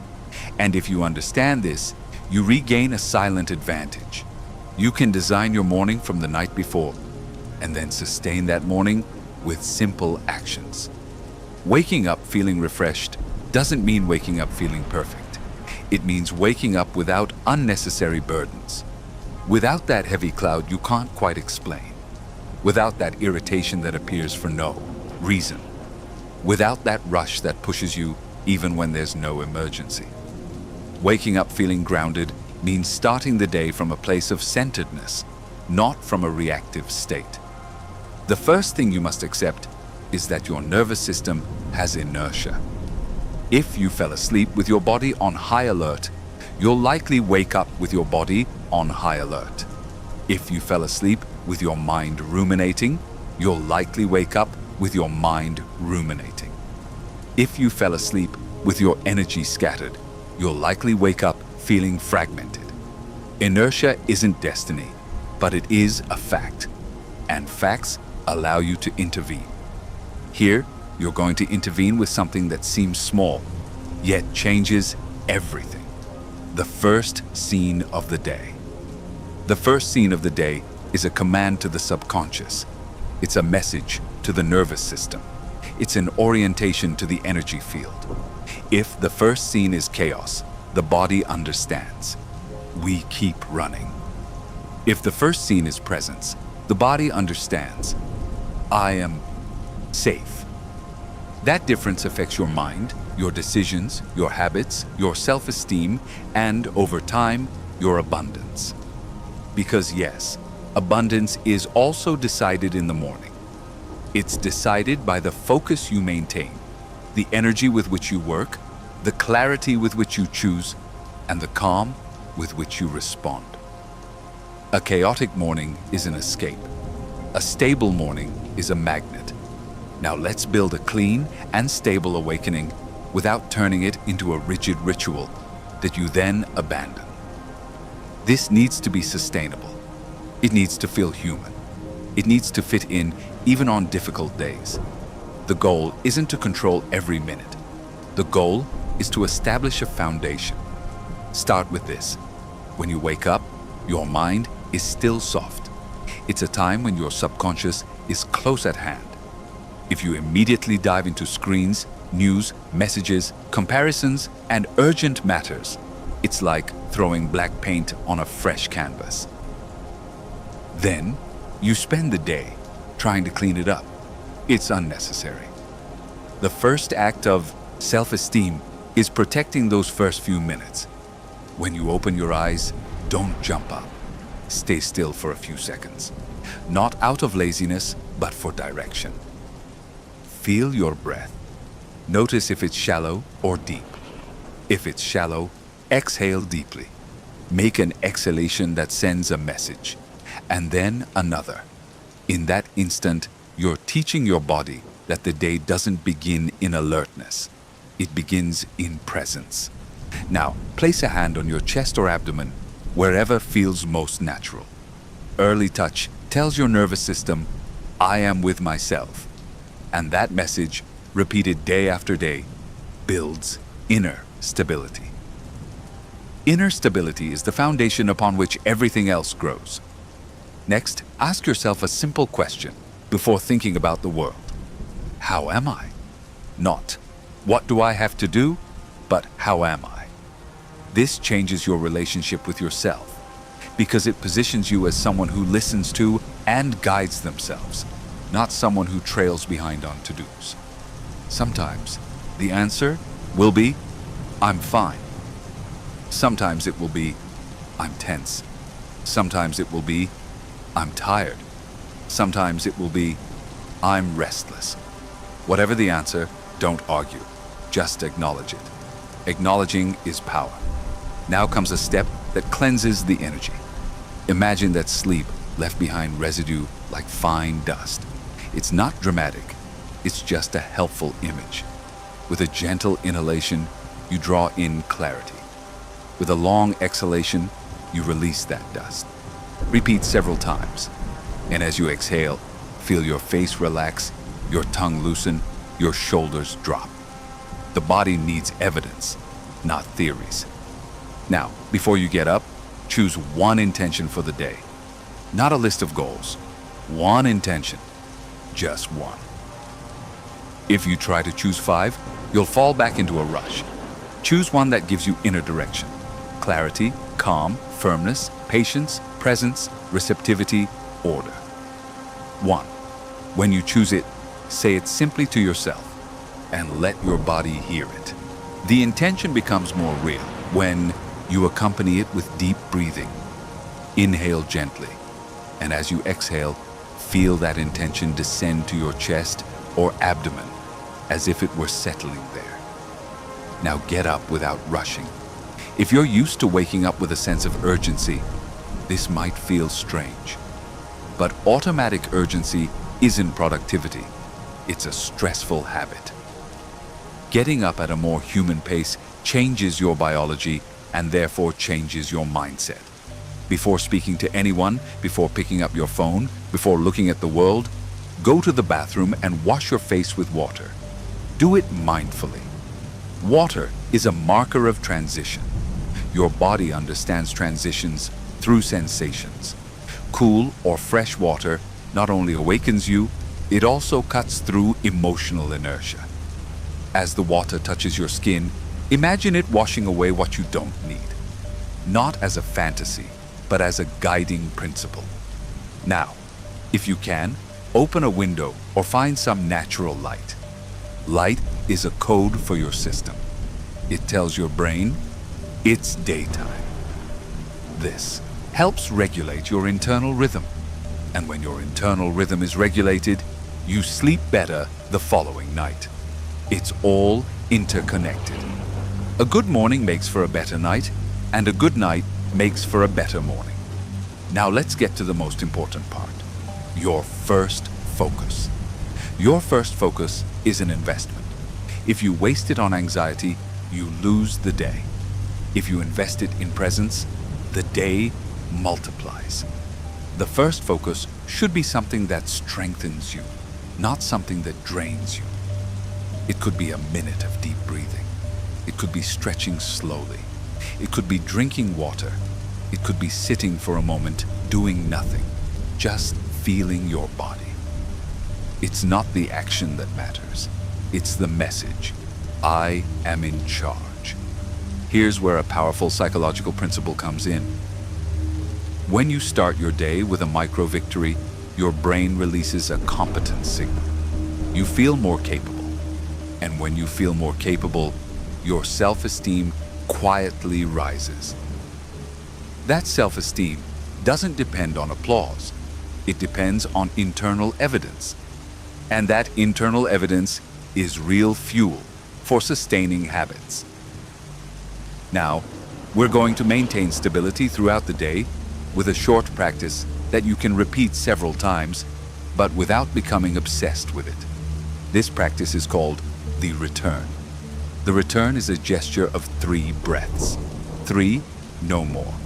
Because if you make it complicated, you'll give up. Whenever you feel rushed, tense, or scattered, do this. Exhale deeply, release your jaw, lower your shoulders. Then inhale gently through your nose, as if drawing in clarity. Then exhale deeply again, as if releasing burdens. Do 3 cycles. And as you do this, return to your abdomen as your center. This return takes less than a minute. And yet, it can save your day. Because stability isn't the absence of challenges. Stability is the ability to return. to return to yourself before responding, to return to yourself before deciding, to return to yourself before expending energy, to return to yourself before saying yes out of fear, to return to yourself before procrastinating out of overwhelm. Now let's talk about abundance from an awakened, mature perspective. Many people want money, opportunities, and resources, but they live with a cluttered mind. Mental clutter leads to cluttered decisions. Cluttered decisions lead to unstable results. Unstable results lead to anxiety. And anxiety fuels more clutter. It's a vicious cycle. A clean awakening breaks that cycle. Because a clean awakening gives you a first step towards order. And order is contagious. If you start out organized, it's easier to maintain order. And order, when maintained, is abundance. Not because order is magical, but because order allows you to execute, finish, communicate, negotiate, and sustain your efforts. Abundance requires consistency. And consistency is built over days, not in fantasies. Now add a gesture of receptivity to your morning routine. Not to desperately ask for things, but to open your inner channel. Before starting your day, say to yourself, I am available to receive what is right for me. That phrase is important. What is right for you? Because not everything that comes your way is meant for you. Mature receptivity also includes discernment. Notice how that phrase doesn't make you passive. It makes you open-minded and discerning. It makes you attentive. And attentiveness opens opportunities. An opportunity rarely shouts. An opportunity usually whispers. If you're rushing, you won't hear it. Now, if you wake up feeling unwell one day, don't let it define you. Don't say, this is just how I am. Say, today my system is overloaded. This change in language prevents you from shutting yourself down. And if your system is overloaded, you simply return to the starting point. 3 breaths, relaxed jaw, relaxed shoulders, engaged abdomen. Instead of fighting with yourself, you regulate yourself. That act, repeated, changes your relationship with life. Because you stop depending on everything being perfect. You become capable of being okay, even when there's noise. And that is true freedom. To conclude this awakening training, keep it simple in the morning. Open your eyes, exhale deeply, touch your chest or abdomen, ask how you are, choose an intention, avoid screens at first, drink water, seek light, and claim your first micro victory. Then, throughout the day, return to 3 breaths whenever you need to, and see what changes in a week. Not out of superstition, out of consistency. Sleeping better, waking up feeling better, making better decisions. That's the way. Over time, this clear awakening becomes an identity. Someone who respects themselves, someone who guides themselves, someone who doesn't abandon themselves. This identity produces self-esteem. And this self-esteem produces a richer life. Because a stable person doesn't desperately pursue abundance. They build it calmly. They sustain it with clarity. And they receive it with dignity. Portal 2. The Workshop of Clarity and Self-Esteem. Chapter 8. Attention as Throne. Your life isn't built with your intentions, it's built with your attention. What you look at becomes big. What you repeat becomes real. What you feed becomes destiny. And if this sounds harsh, all the better. Because it's liberating. It means you're not condemned by your circumstances, but trained by your habits. Attention is the quietest mechanism of creation. It's the bridge between metaphysics and psychology, between your energy and your behavior, between desire and reality. Look at your day as if it were a kingdom. There are doors, hallways, visitors, noise, demands, temptations. In that kingdom, there is a throne. That throne isn't made of gold, it's made of focus.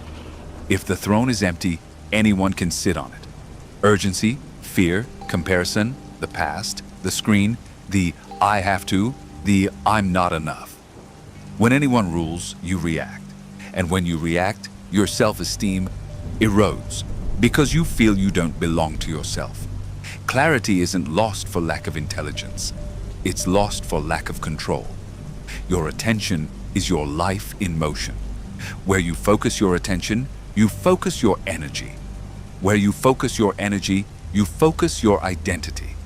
And where you focus your identity, decisions are formed.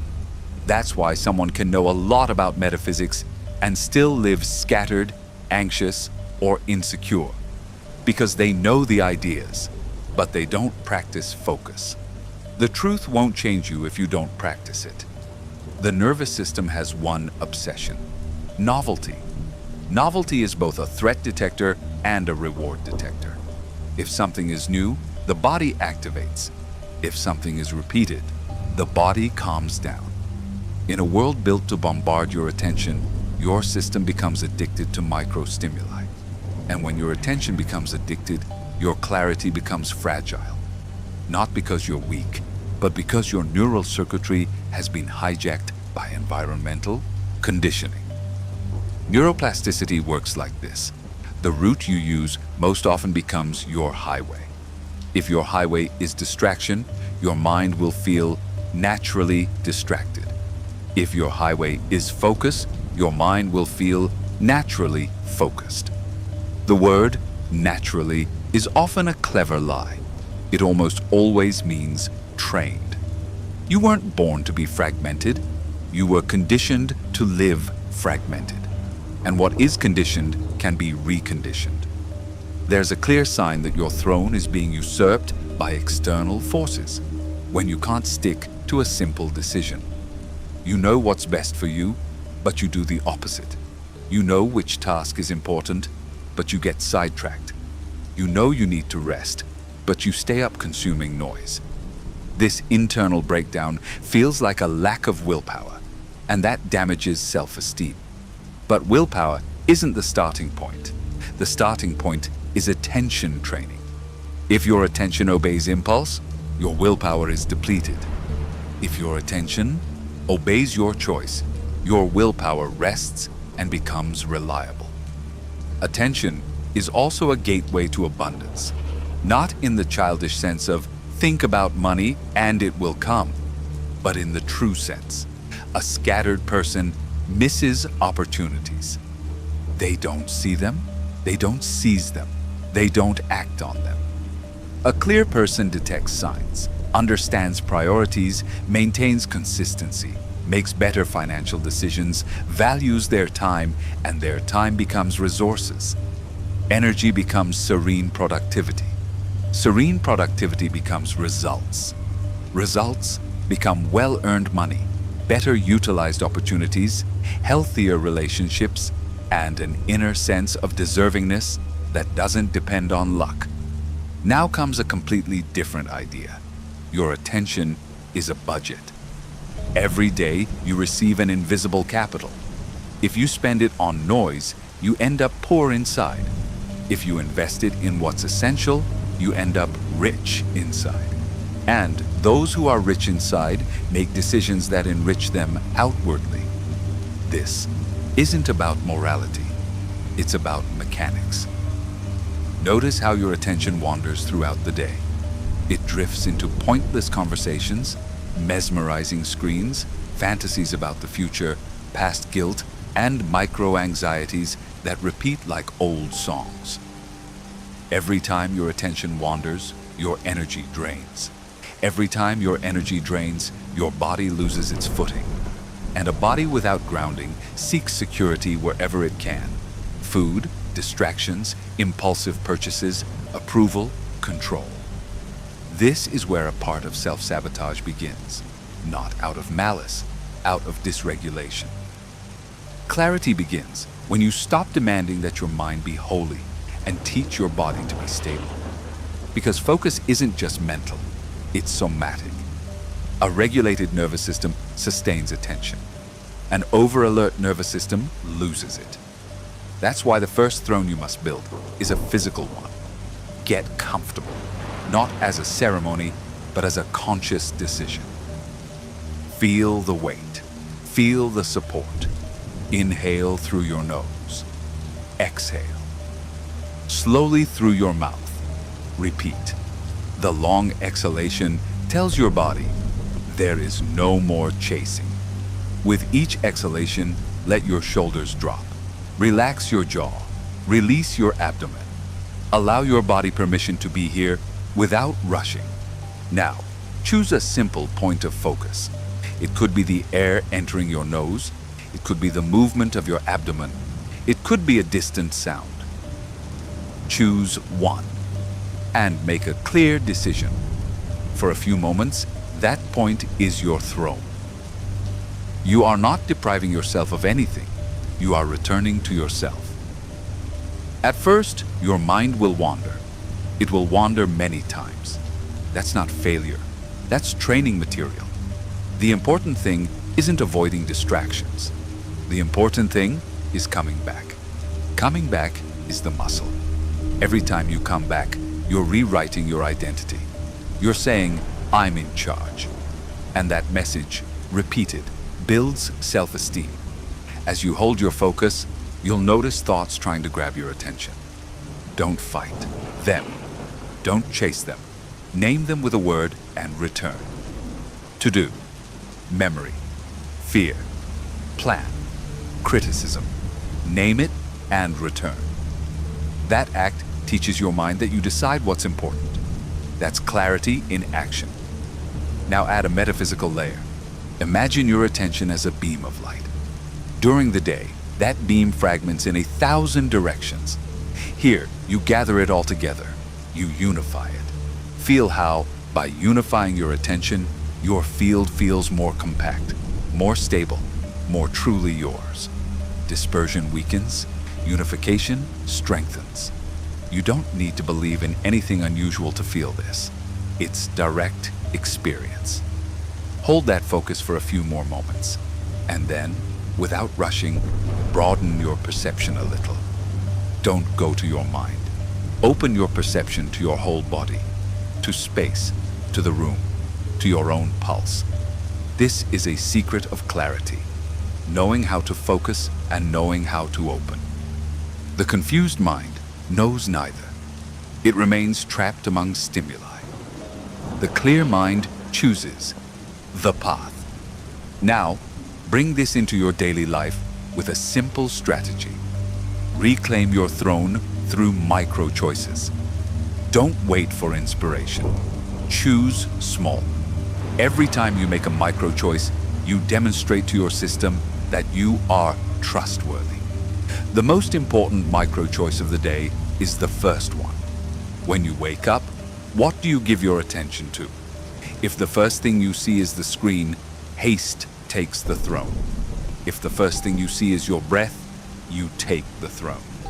That difference isn't romantic, it's neurological, it's energetic, it's destiny.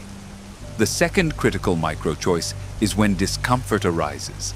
Discomfort often hijacks your attention and leads to distractions. Here, you'll do the opposite. When discomfort appears, look at it for a second, exhale deeply, and choose a small action that empowers you. That action could be drinking water, stretching, writing a sentence, tidying up an object, or starting a task from the first step. Discomfort isn't a sign to stop. Often, it's a sign that you're breaking out of an old habit. Now listen to this carefully. Attention is trained like a muscle, but also like a diet. You can't eat mental junk all day and expect clarity at night. You can consume conflict, urgency, and comparison, and then demand peace. Your mind is what consumes. Your energy is what you allow. Take a short fast from attention, not food. Choose a small block of time each day free from unnecessary stimuli. No social media, no news, no background noise. Just you with a task or with yourself. It might be uncomfortable at first. Your mind will complain because it's used to the sugar rush of stimulation. But if you maintain this fast, something many have forgotten emerges. Your mind becomes clearer. And when your mind becomes clearer, your self-esteem rises because you feel real control. Not tyrannical control, internal control. To reinforce this, use this immediate technique when distraction catches you. Stop. Name what's happening. Choose. Stopping means pausing the impulse. Naming means acknowledging. I'm drifting off. Choosing means returning to the throne. One breath, one priority, one concrete step. That short sequence is a living reprogramming. Repeat it whenever you can. Your brain learns through repetition, not motivation. Now, a guided practice to install the throne in your inner field. Close your eyes. Inhale gently. Exhale deeply. Imagine a firm seat in the center of your chest, like a command point. This isn't a theatrical fantasy, it's a useful symbol. That seat represents your inner authority. With each inhalation, you move closer to that point. With each exhalation, you settle into it. Allow your body to feel it as stability, not rigidity. Now, imagine that outside the throne, there are voices, urgent matters, pending tasks, criticisms, fears, temptations. You don't banish them. You don't deny them. You simply don't crown them. You leave them outside, and you remain seated inside. Feel what it feels like not to react. Feel what it feels like to choose. That feeling is gold. It is the birth of a new identity. Now, from that inner throne, say a short, undramatic phrase to yourself. I choose my focus. And exhale. Then, I hold my clarity. And exhale. Then, I deserve peace. And exhale. Then, I receive with order. And exhale. Don't say it to convince the world. Say it to bring order to your system. If your mind protests, it doesn't matter. Protesting is an old habit. Your job is to sit still. Now open your eyes again if you had closed them and look at the day with new eyes. Not because the world has changed, but because you've changed your perspective. Your inner perspective alters your decisions. And your decisions alter your life. Remember this. Every time you regain your focus, you regain your energy. Every time you regain your energy, you regain your stability. Every time you regain your stability, you regain your self-esteem. And when your self-esteem becomes stable, abundance ceases to be a wish and becomes a consequence. Opportunities you see, resources you hold, money you manage with clarity, relationships that don't drain you, habits that uplift you. Your attention is the throne. Occupy it today, occupy it tomorrow, occupy it even when it's uncomfortable. And you'll see how, quietly, your life begins to obey you. I'd like to take this opportunity to tell you that if what you see here resonates with you, you'll find much more material to continue learning in the first link in the description. Chapter 9. Debunking. The critical voice. The critical voice isn't your voice. It's a recording. And the most dangerous thing about a recording is that it sounds familiar. That's why you believe it. That's why you obey it. That's why, even though it hurts, you return to it as if it were true. That voice speaks to you with a tone of realism. But it's almost always fear disguised as intelligence. And as long as you continue to mistake it for wisdom, your clarity fractures and your self-esteem is left in the hands of a judge who is never satisfied. The inner critic didn't appear out of nowhere. It arose as a protective mechanism. At some point, a part of you learned that it was safer to be demanding of yourself than to trust yourself.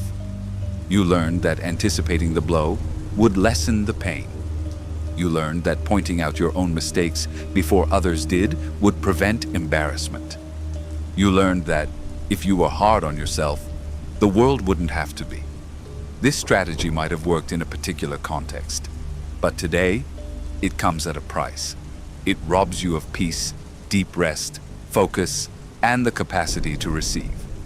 Because a person who mistreats themselves internally doesn't feel worthy. And when they don't feel worthy, they reject opportunities even when they say they want them. The inner critic has a trick.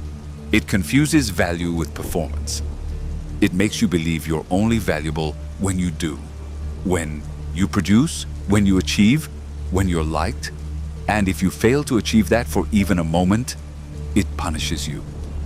That punishment creates tension. Tension creates anxiety. Anxiety creates distraction. Distraction creates mistakes. Mistakes fuel more criticism. It's a vicious cycle. You don't break it by arguing with the inner critic. You break it by changing your relationship with it. Because here's the truth. That voice isn't silenced by force. It's silenced by leadership. It's silenced when it ceases to be an authority. You don't have to eliminate it. You have to demote it. What speaks to you today as a boss will be an employee tomorrow.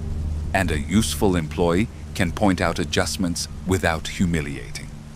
That's the goal, to transform criticism into discernment. Discernment and criticism are not the same. Criticism drags you down. Discernment guides you. Criticism says, "You're no good." Discernment says, "Adjust this." Criticism paralyzes you. Discernment moves you. Criticism makes you small. Discernment makes you precise. Now observe how that voice operates in your daily life. It appears when you look in the mirror. It appears when you compare your progress to others. It appears when you're about to start something important. It appears when you're about to talk to someone. It appears when you make a mistake. The critical voice is opportunistic. It attacks when you're vulnerable. And vulnerability isn't weakness. Vulnerability is the precise point where transformation begins, if you embrace it with dignity. Neuroplasticity is at work here too. The inner critic is a reinforced neural pathway. It's an emotionally charged mental habit. It grew strong because it was repeated thousands of times. Perhaps you heard external criticism and then internalized it. Perhaps you lived in an environment where love was conditional on performance. Perhaps you learned to survive by pleasing others. Perhaps you were raised with shame. Whatever the story, what matters today is this: you can rewrite it, not with a pretty speech, with direct practice. Here, you'll learn 3 movements to dismantle that voice. 3 movements you can apply in real time. And then, you'll do a complete guided practice to install a new inner voice. Firm, clear, and dignified. The first step is recognition. The critical voice gains power when it disguises itself as I. When you say, "I'm a mess," you've already identified with it. On the other hand, when you say, "The critical voice has appeared," you create distance. That distance is freedom. It's not denial. It's observation. Observation is command. The second step is to identify the pattern. The critical voice often uses repetitive phrases. You always do the same thing. You never finish anything. You're not good enough. You're lacking something. You can't do it. Shame on you. These phrases are hooks. If you recognize them as hooks, you won't take the bait. It's not about fighting every single phrase. It's about recognizing the mechanism. The third step is to replace the criticism with a helpful command. Not empty positivity, but concrete direction. For example, if the criticism says, "You're not good enough," the helpful command is, "Take the next step." If the criticism says, "You're going to fail," the helpful command is, "Take a breath and proceed." If the criticism says, "Shame on you," the helpful command is, "Learn and adjust." A helpful command always leads to real action, not punishment. Now, before we get to the practice, understand this.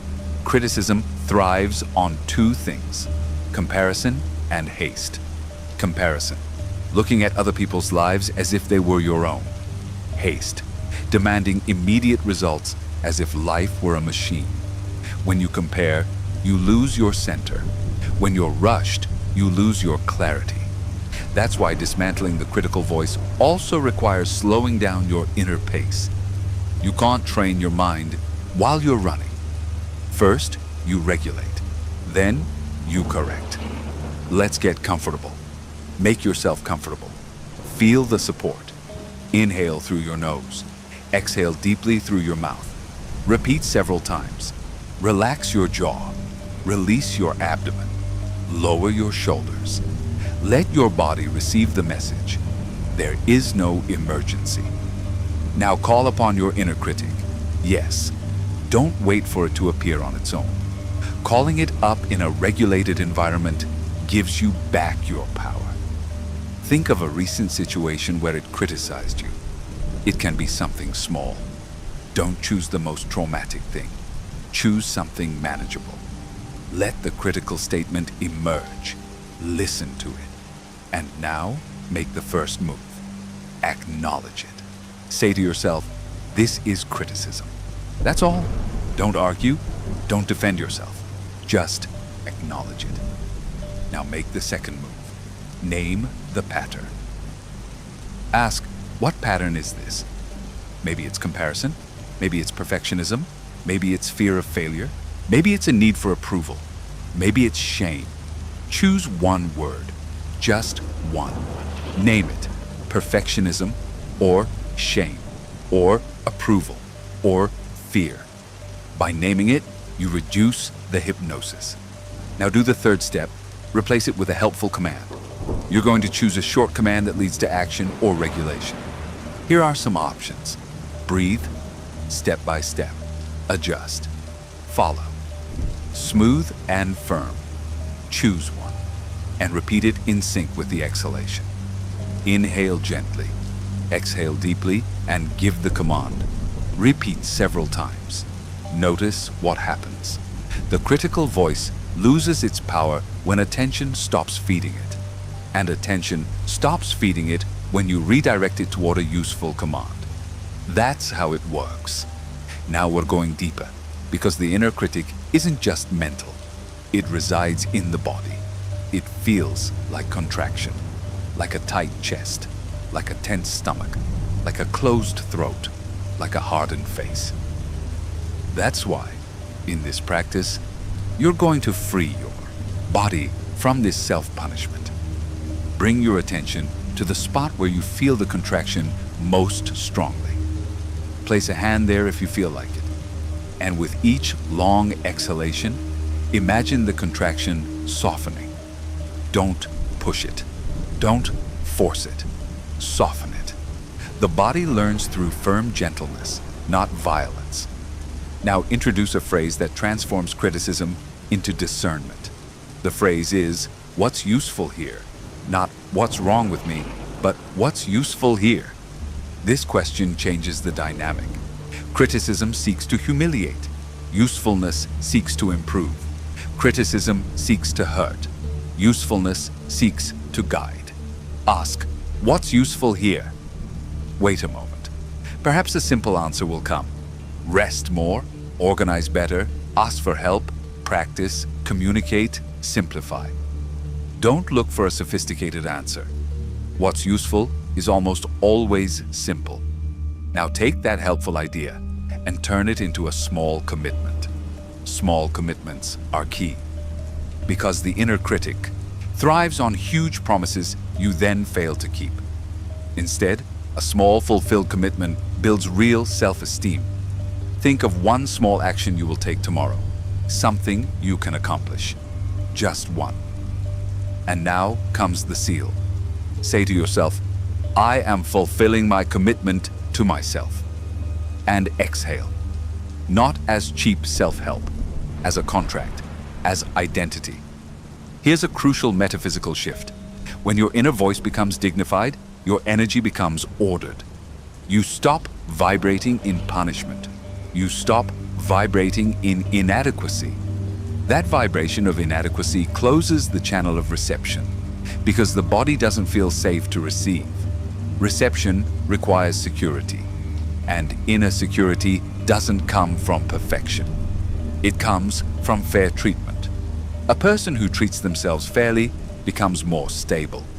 A stable person becomes clearer. A clear person sees opportunities and acts with precision. That precision translates into results. Results translate into resources. Resources translate into better managed money and freedom. Abundance, at its root, is also inner hygiene. Now, to solidify this, you're going to practice changing your voice. The critical voice is usually harsh, rapid, and absolute. It uses phrases like always, never, everything, and nothing. The dignified voice is specific and measured. It doesn't use absolutes. It uses direction. You're going to say 3 specific phrases to yourself, slowly, with deep breaths. Not to convince yourself, but to establish a tone. First, I can improve without humiliating myself. Exhale deeply. Second, my worth is not in my perfection.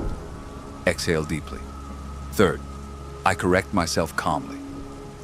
Exhale deeply. Feel how your body changes when you hear those phrases. Maybe there's a drop in blood, maybe there's relief, maybe there's resistance. It doesn't matter. What matters is the repetition. Now, apply this practice to your daily life with one rule. Every time the critical voice appears, you do the triangle. You acknowledge it, name the pattern, and give a helpful instruction. In less than a minute, you're back in control. Repeat this again and again.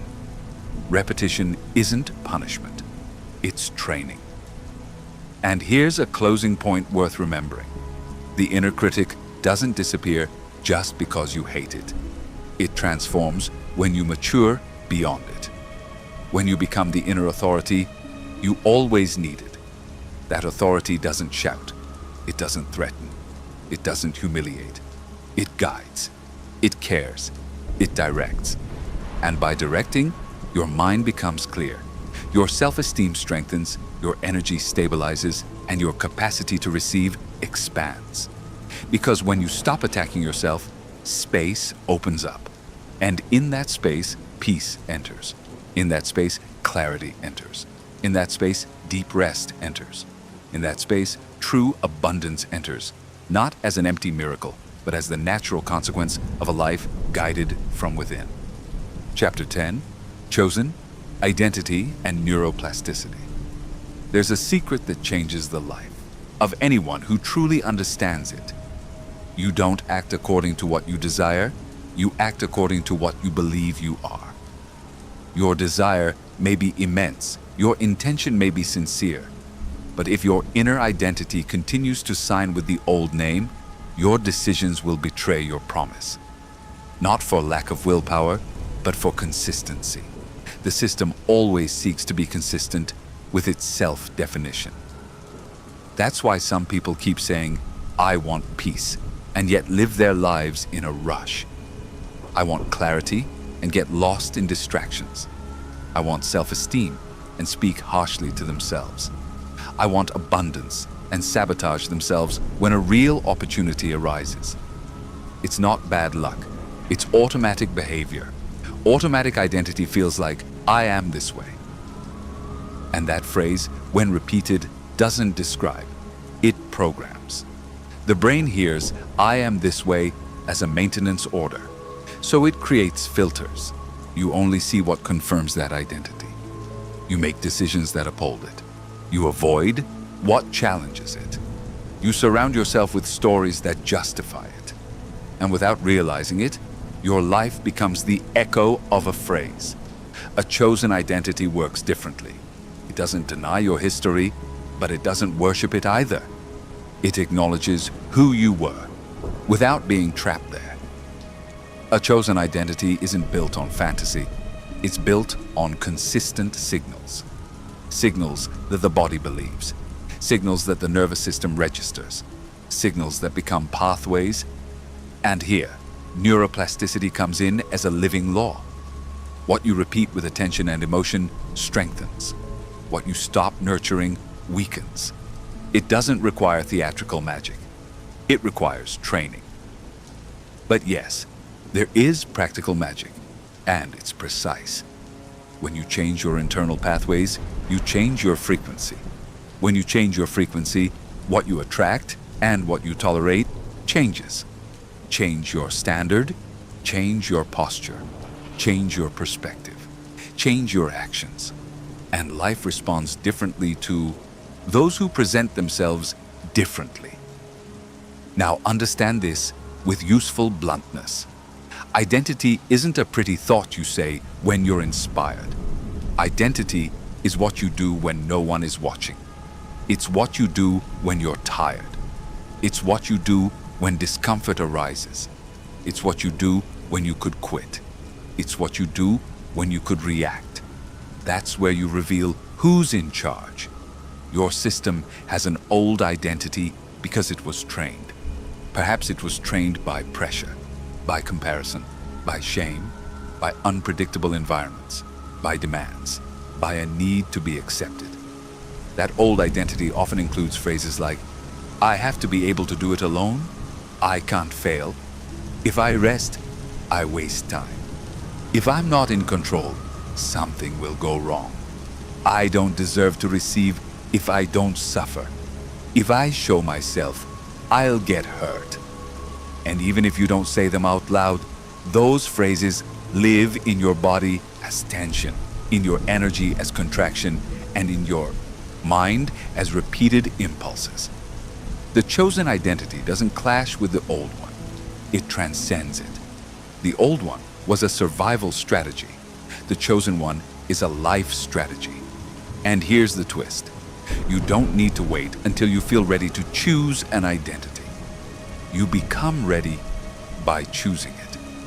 That choice is established through micro acts, through small, consistent decisions. The brain doesn't need a monumental event to change. It needs repeated evidence. Your chosen identity must have 3 qualities. It must be simple, it must be verifiable, and it must be sustainable. If you choose a grandiose identity that you cannot sustain, your system will reject it, and the critical voice will grow stronger. On the other hand, if you choose a simple identity that you can prove every day, your system begins to believe it. And when it begins to believe it, it becomes real. For example, I am a person at peace might sound beautiful, but if your body is racing today, that phrase feels distant. On the other hand, I am a person who regulates themselves is verifiable. You can regulate yourself even when you have thoughts. You can regulate yourself even when there are problems. You can regulate yourself even when the day is difficult. That identity is a gateway. And from that gateway, peace arrives as a consequence. The same applies to abundance. I'm a millionaire can be a baseless fantasy. On the other hand, I'm a person who maintains focus and makes clear decisions is abundance in the making. Because clear, sustained decisions create resources, and well-managed resources create freedom. True abundance doesn't begin with numbers. It begins with stability. Now, you will establish a chosen identity through thorough practice. It requires no objects. It requires presence. It requires a willing body and a mind ready to obey. Get comfortable. Feel the support. Inhale through your nose. Exhale deeply through your mouth. Repeat several times until you feel a slight drop. Relax your jaw. Lower your shoulders. Release your abdomen. Allow your body to receive a simple message. There is no struggle here. Now choose your chosen identity with precision. Don't choose 10. Choose 1. Just 1. It must be a core that contains peace, clarity, self-esteem, and receptivity. Here are some options that work because they are trainable. I am a self-regulating person. I am a self-chosen person. I am a person who maintains focus. I am a person who receives with confidence. I am a person who acts calmly. Choose the one that suits you best right now. Not the one that sounds the prettiest, but the one you feel you need most. When you choose it, don't parrot it. Anchor that identity in your body. Identity without a body is smoke. Identity with a body is evidence. You're going to create a minimal physical gesture that will be your signature. It could be a hand on your chest. It could be a hand on your abdomen.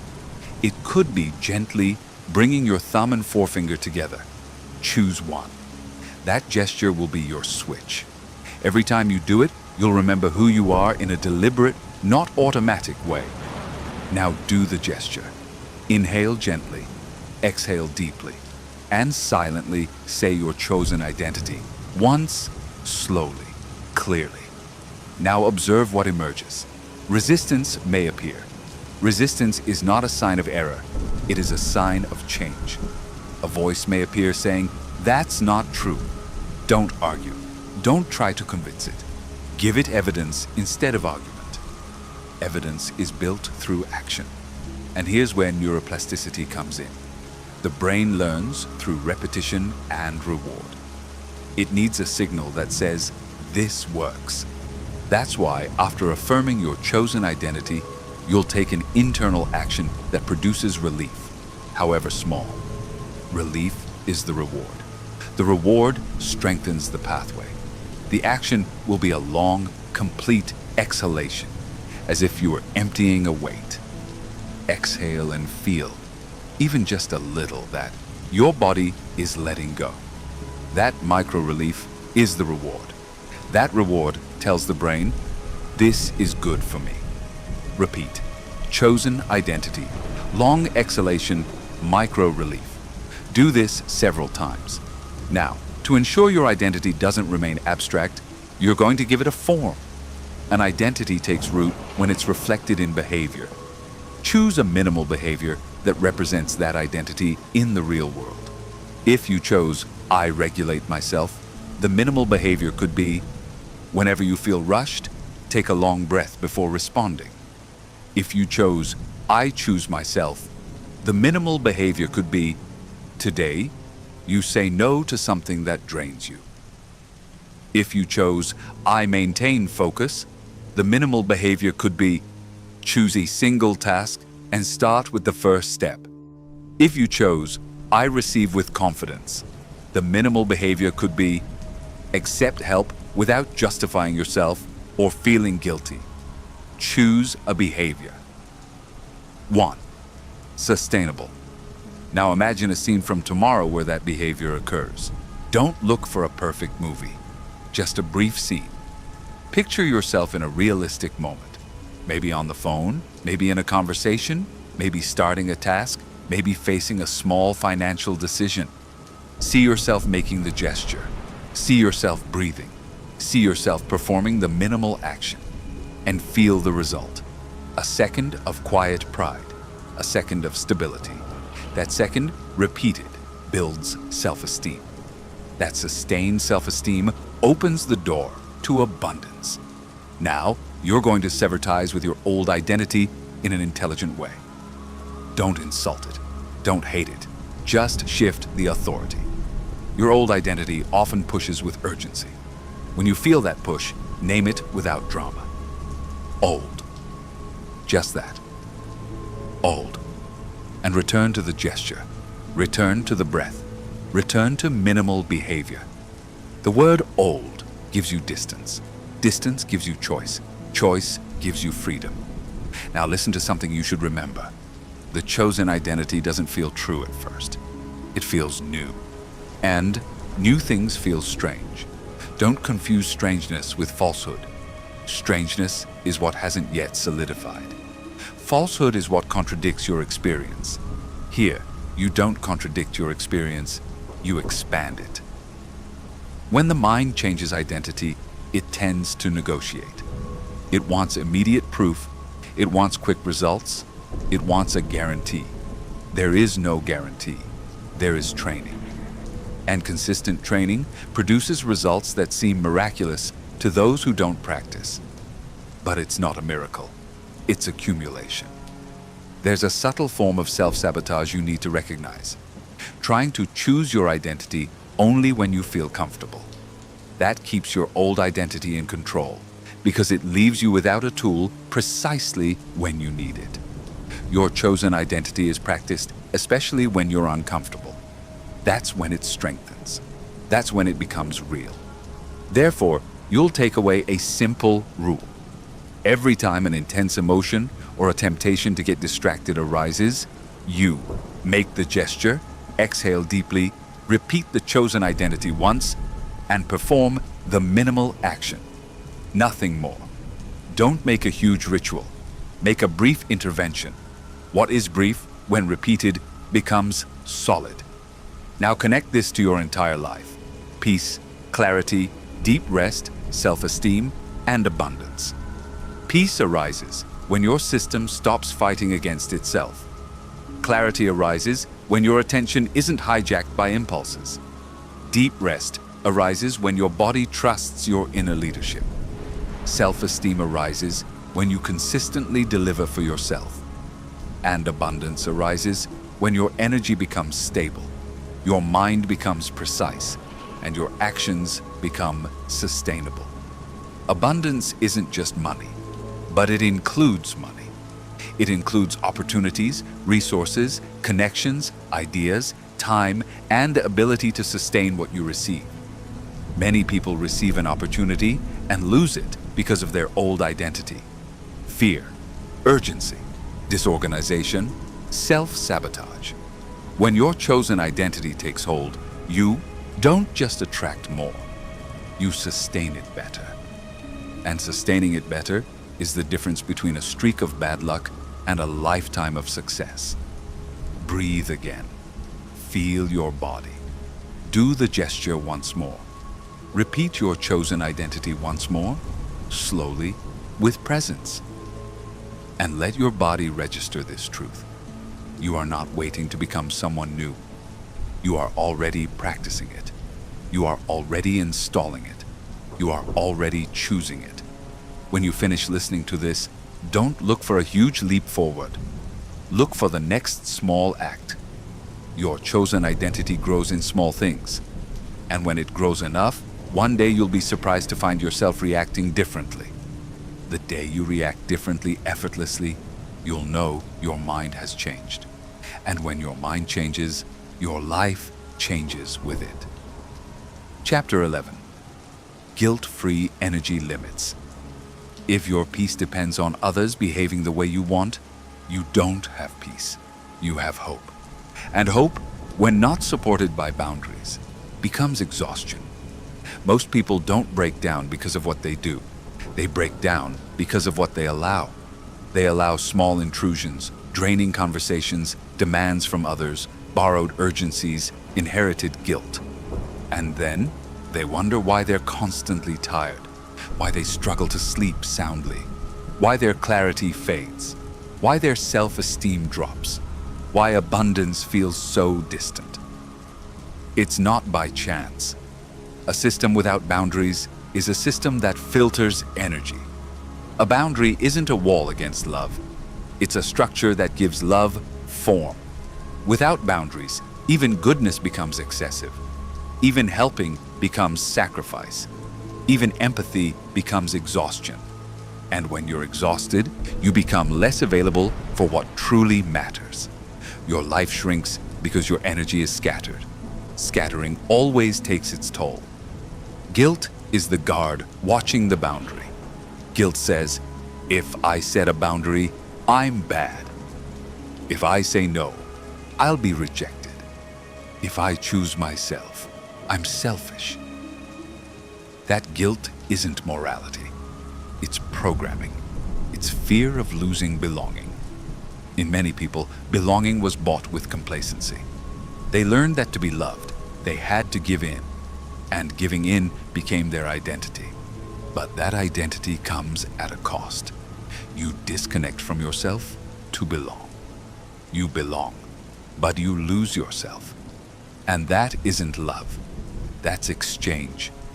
Here you'll learn to set boundaries without guilt, not as an aggressive act, but as a form of dignity.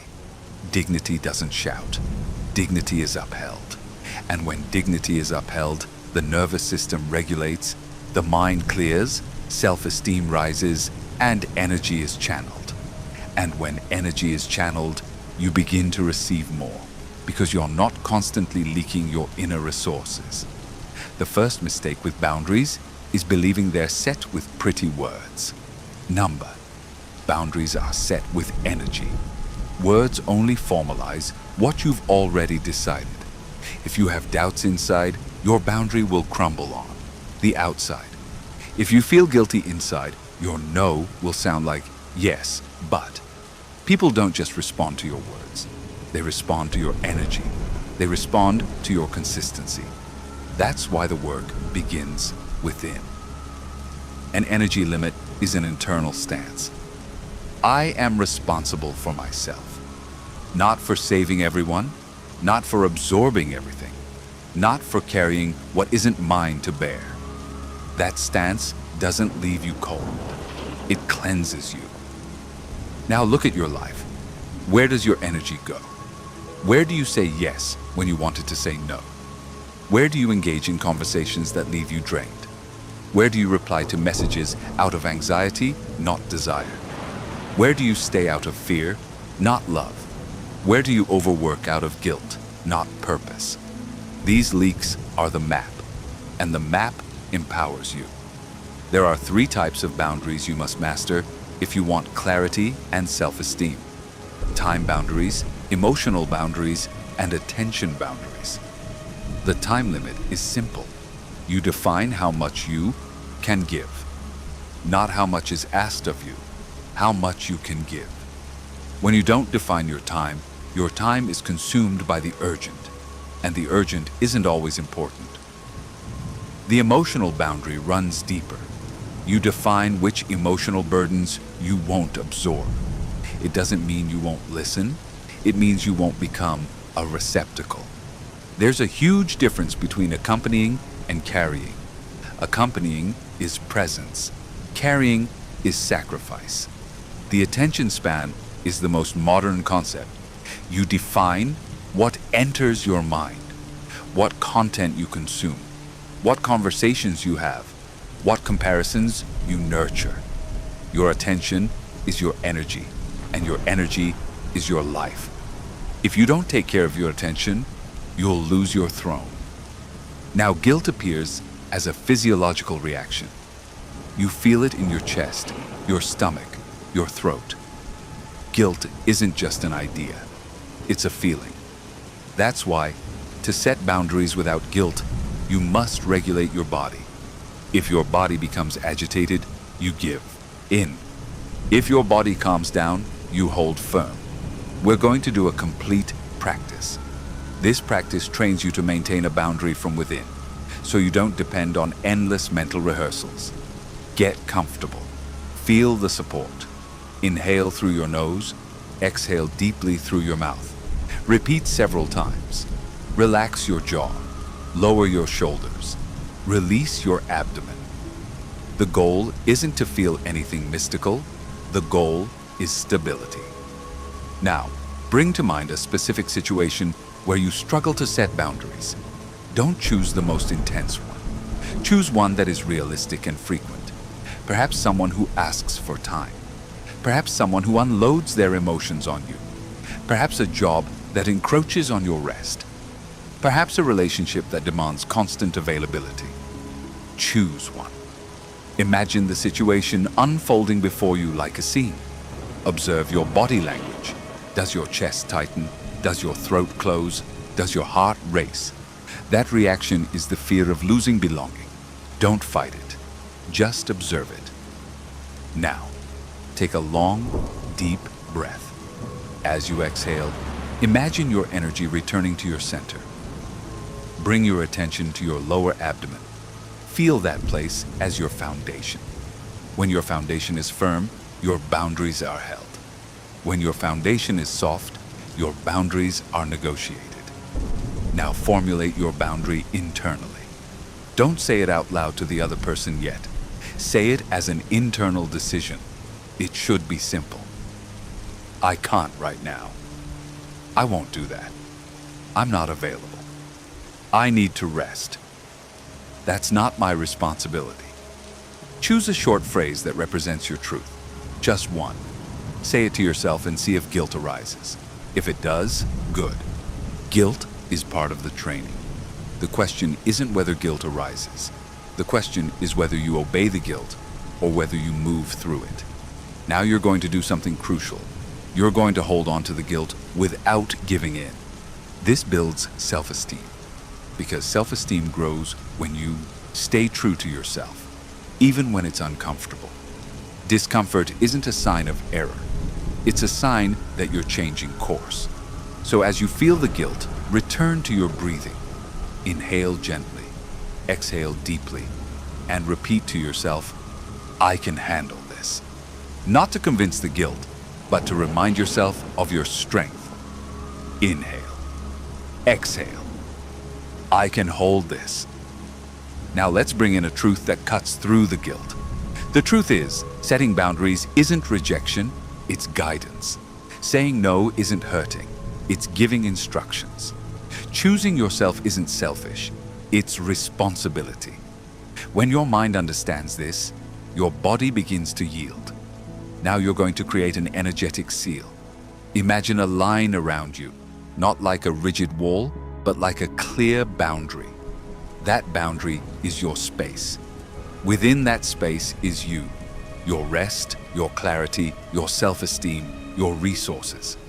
Outside that space are other people's demands, other people's fears, other people's urgencies. You can listen without absorbing. You can love without burdening yourself. You can help without emptying yourself. Feel that boundary and say to yourself, this is my space. Then, I'm in charge here. Without aggression, with clarity. Now, let's translate that internal boundary into real behavior, because a boundary isn't complete until it's manifested. Choose one minimal action you'll take the next time the situation arises. It could be responding later instead of immediately. It could be saying a short sentence without justifying yourself. It could be ending a conversation on time. It could be turning off your phone at a certain time. It could be not over-explaining. Choose one. The key here is to avoid over-explaining. Guilt seeks explanation to gain permission, but boundaries don't need permission. They need consistency. The more you explain, the more you negotiate. The more you negotiate, the more you drain yourself. A healthy boundary is brief. Now practice the phrase, but don't practice it defensively. Practice it calmly. Calm is power. Calm tells the other person and your body, this is firm. For example, I can't right now. Silence. I'll do it tomorrow. Silence. Thank you for understanding. Silence. You don't fill the silence with nerves. You don't fill it with guilt. Silence sustains. Now, a psychological detail that will help you. Guilt is often a fear of the other person's reaction. So the brain anticipates scenarios. It anticipates anger, rejection, abandonment. That anticipation is like a movie, and the movie is exhausting before anything even happens. Here's how to stop the movie. Don't act based on scenarios, act based on facts. If the fact is that you can't, you can't. Your body is non-negotiable. Your rest is non-negotiable. Your clarity is non-negotiable.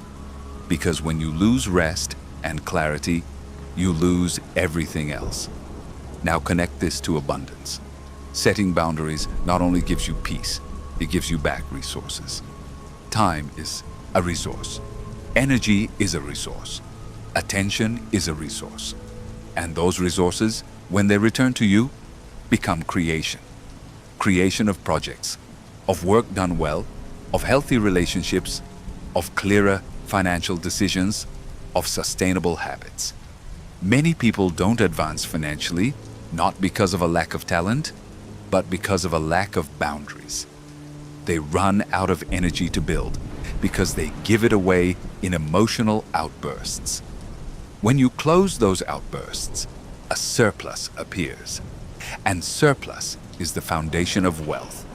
Wealth begins when you stop living in internal deficit.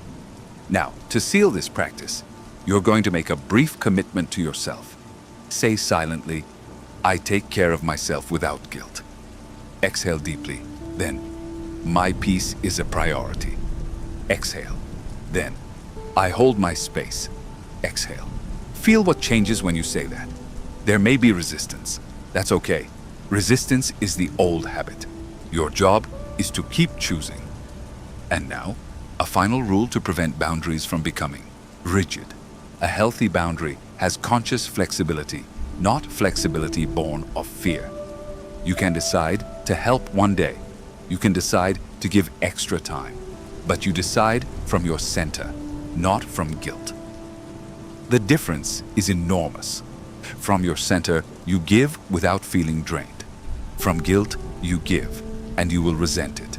Resentment is a sign that a boundary was necessary. Take this to heart.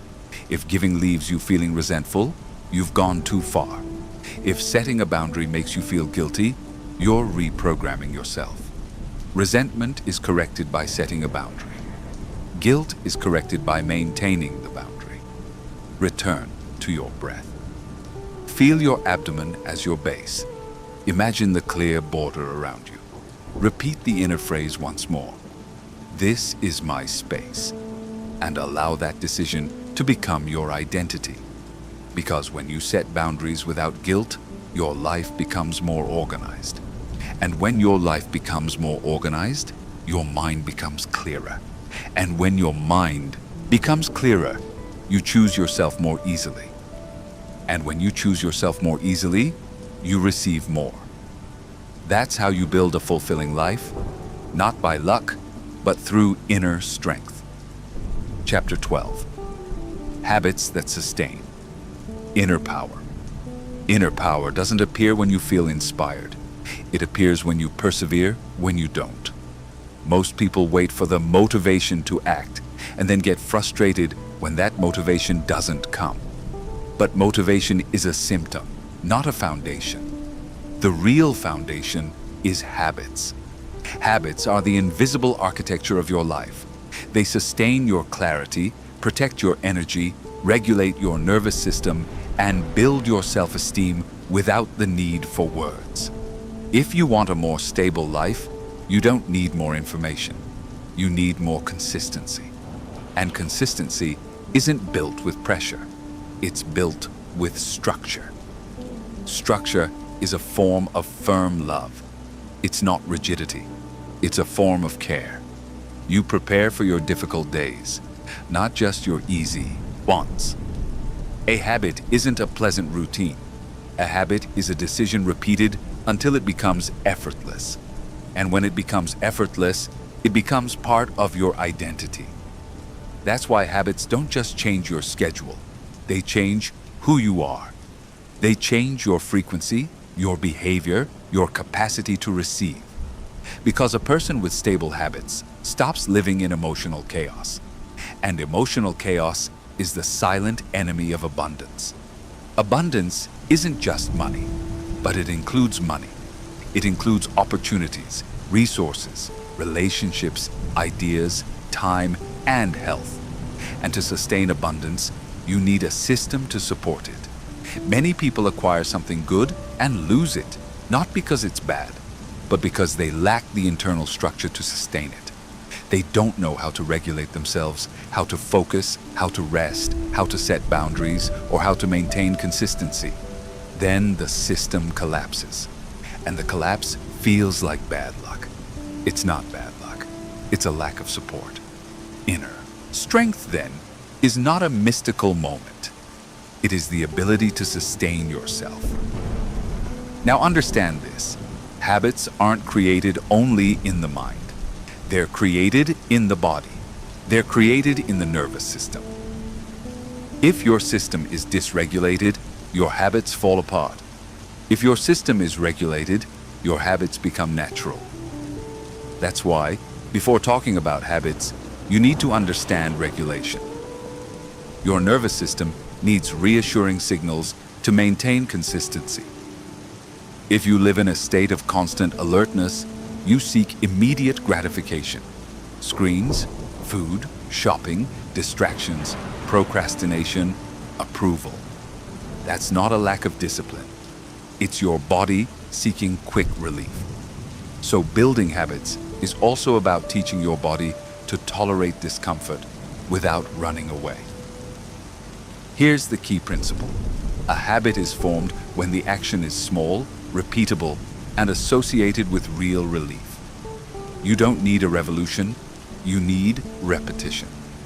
The mind often falls into a trap, designing massive habits to feel powerful for a day and then abandoning them. That gives a dopamine rush, but it doesn't build identity. Identity is built with modest, consistent habits. Instead of demanding a drastic transformation from yourself, it's better to demand simple consistency. Now, you're going to build a foundation of habits that sustain inner power. It won't be an endless list. It will be a core. A core is more powerful than a chaotic jumble of good intentions. This core rests on 4 pillars: regulation, focus, order, and reception. Regulation means having a quick way to reduce stress. You already have it. Long exhalation, relaxed jaw, relaxed shoulders, engaged abdomen. That's a habit. Yes, it's a habit. It's not an occasional technique. It's a habit when you repeat it in every micro moment of tension. Focus means choosing one thing and sticking with it as the first step. Most people get lost because they try to do everything. Focus isn't about doing more. Focus is about doing what's essential. Order means keeping your space and schedule clear enough so you're not constantly putting out fires. Order isn't perfectionism, it's mental hygiene. Reception means allowing yourself to receive without guilt. Receiving rest, receiving help, receiving opportunities, receiving money, and managing it calmly. Receiving praise without hesitation, receiving love without suspicion. Many people block reception because they confuse receiving with obligation. And then everything that comes feels heavy. Here, you transform it into something fluid. Now let's move on to a complete practice for installing a core habit. This core habit will be your power start. It's a short sequence you can do in the morning or at any reset time. It doesn't need to be on a perfect schedule. It needs repetition. Get comfortable. Inhale through your nose. Exhale deeply through your mouth. Repeat. Feel the weight of your body. Relax your jaw. Lower your shoulders. Relax your abdomen. Now ask yourself, what is my next step? Not, what do I have to resolve in my life? But what is my next step? This question is the antidote to paralysis. Paralysis comes from wanting to control the outcome. Inner power comes from committing to the step. When you have a step, make it small, ridiculously small if necessary. If your step is to start a task, your real step might be opening the document. If your step is to take care of your body, your real step might be drinking water. If your step is to organize your life, your real step might be tidying up a single item. If your step is to build abundance, your real step might be checking a number or sending a necessary message. Small things are powerful when sustained. Now, commit to that step. And here's the psychological trick. Before you do it, visualize the relief of having done it. Not the glory, the relief. The brain loves relief. Relief is reward. Reward strengthens habit. Feel the relief for a moment and exhale. Now, put the step into action as soon as you finish listening, or as soon as you can. That action is the key. If you don't take action, the habit remains just theory. And theory doesn't build self-esteem. Action does. Now let's establish a second core habit: daily power closure. Inner power without closure becomes scattered. Daily closure isn't about perfection, it's about order. Order is calm. Calm is clarity. Clarity is better decisions. Better decisions sustain abundance. The daily power shutdown has 3 elements: recognition, discharge, direction, acknowledgement. You name one thing you did do. Just one. Not to applaud yourself like a child, but to give the system a sense of closure. A mind without acknowledgement feels indebted. Internal debt fuels anxiety. Release. Exhale deeply several times and release tension in your jaw and shoulders. Let your body register that it's over. The body needs end markers.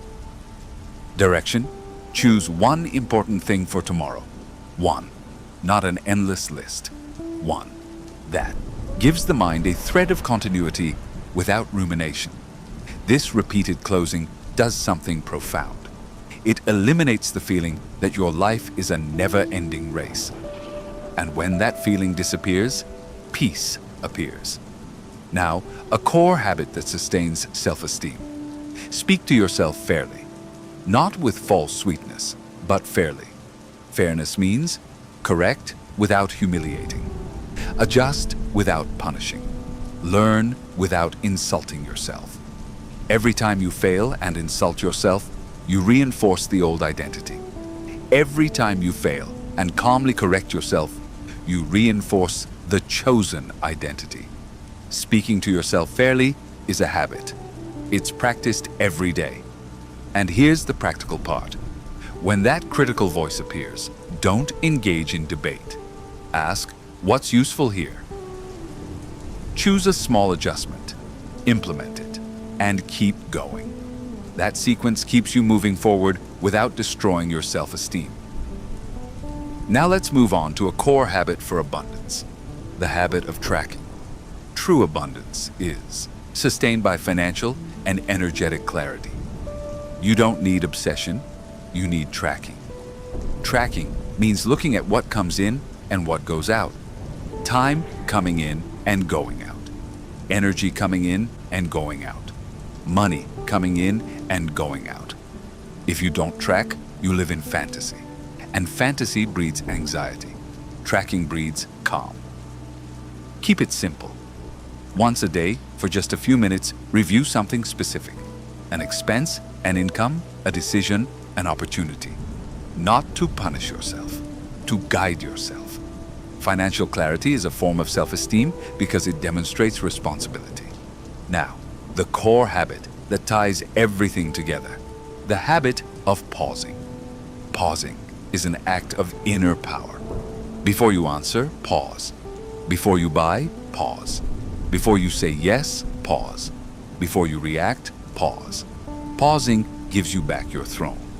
Pausing gives you back your attention. Pausing gives you back your energy. And when you're paused, you can choose. The pause is set in with a breath. Inhale gently. Exhale deeply. And in that exhalation, the choice appears. That is power. Now you're going to do a guided practice that integrates everything into a single internal ritual, so your mind remembers it as a whole. Close your eyes. Inhale. Exhale deeply. Feel your abdomen as your base. Imagine your attention drawing towards your center. And from that center, repeat 3 short phrases internally, one by one, with a long exhalation. I regulate myself. I focus. I sustain myself. Feel the effect. Don't seek intense emotion. Seek solidity. Now imagine your day as a structure, not a fight. A structure has columns. Your habits are your columns. If a column fails, you don't beat yourself up. You reinforce the column. You start again. Habits aren't built on pride. They're built on repetition. And here's an idea you should take away. Consistency isn't about doing the same thing every day. Consistency is about returning to the core, regardless of the day. There are good days and difficult days. On both, you return to the core. Regulation, focus, order, reception. Over time, you'll feel something life-changing. Your inner power will no longer depend on your mood. You'll become stable. And stability is a silent form of freedom. Because from a place of stability, you can create, you can love, you can work, you can receive, you can rest, you can sustain abundance without collapsing. Choose one core habit today and repeat it, not out of obligation, by destiny. Because what you repeat shapes you, and what shapes you determines what you receive. Chapter 13. Healing emotional memory without drama. There's something almost no one explains honestly. You don't react to the present. You react to a memory that resembles the present. Your body doesn't accurately distinguish between this is happening now and this is similar to what happened to me. That's why sometimes a look unsettles you. A message makes you anxious. A silence hurts. A comment ignites you. Not because you're weak, but because your system has learned associations. And what your system has learned, your system can relearn. Emotional memory isn't an organized archive like a library. It's a living circuit. It's a trace that's triggered by cues. Sometimes it's triggered by a tone of voice, sometimes by a date, sometimes by a smell, sometimes by a bodily sensation, sometimes by an idea. And when it's triggered, your energy shifts, your breathing changes, your attention narrows, and your mind starts fabricating stories to justify what your body has already decided to feel. If you don't understand this, you fall into drama. You believe your reaction is the truth, and you get lost in it. If you understand it, you become free, because then you can do what a clear mind does. Separate the stimulus from the meaning. And what you separate, you transform. Healing emotional memory isn't about reliving everything, turning your life into an endless analysis, or reopening wounds for spiritual sport. Healing is about integration. Integration means allowing an old burden to stop governing your current decisions. And the most powerful thing is that this doesn't require drama. It doesn't require an epic tale. It requires presence, rhythm, and method. Modern psychology tells us that memories, when activated in a safe state, can be accessed.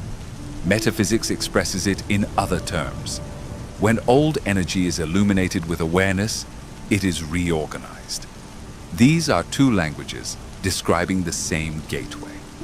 The gateway is this: safety first, processing later. If you try to heal from a place of alarm, you reinforce the alarm. If you heal from a place of regulation, you open a new path. This isn't poetry, it's internal mechanics. Here's a common trap: believing that healing is not feeling. That only numbs you.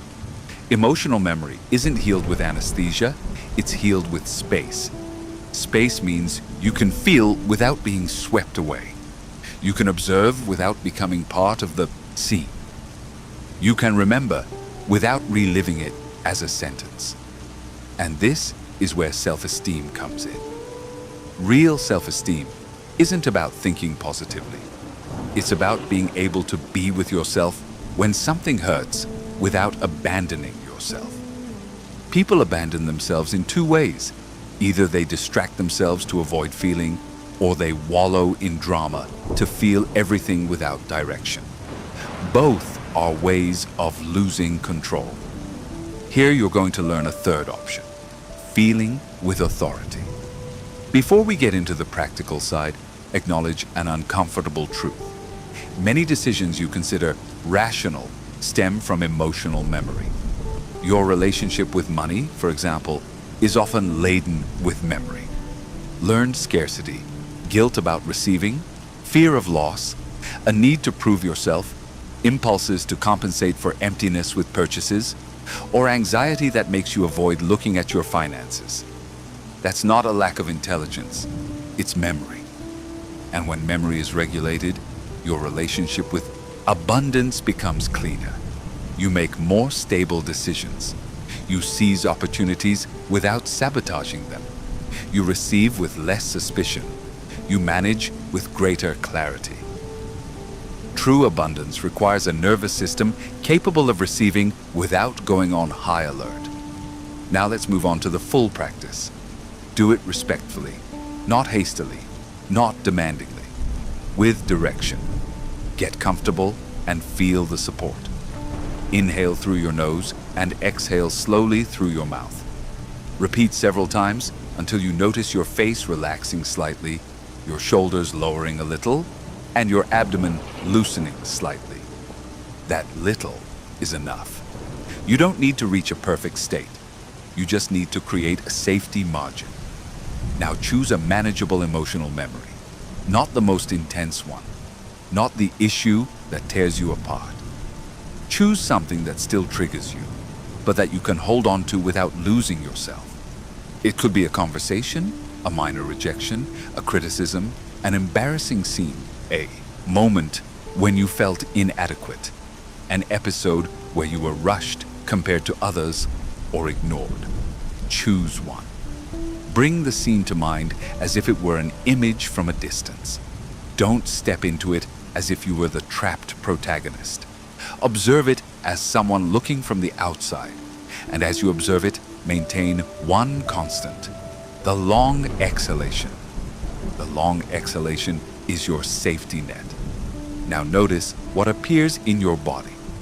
Emotional memory always leaves a physical trace. Perhaps your chest tightens, perhaps your stomach clenches, perhaps your throat tightens, perhaps your jaw clenches. Don't try to fix it yet, just locate it. The place where you feel it is the exit, because what is in the body can be moved. What remains only in the mind becomes a labyrinth. Now, instead of asking, "Why did this happen to me?" ask a question that empowers you.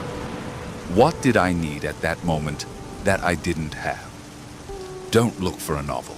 Look for a basic need: security, approval, respect, time, silence, support, clarity, love, space. Name just one need. When you name it, you're going to feel something. It might be sadness, anger, tiredness. That's okay. Don't dwell on it.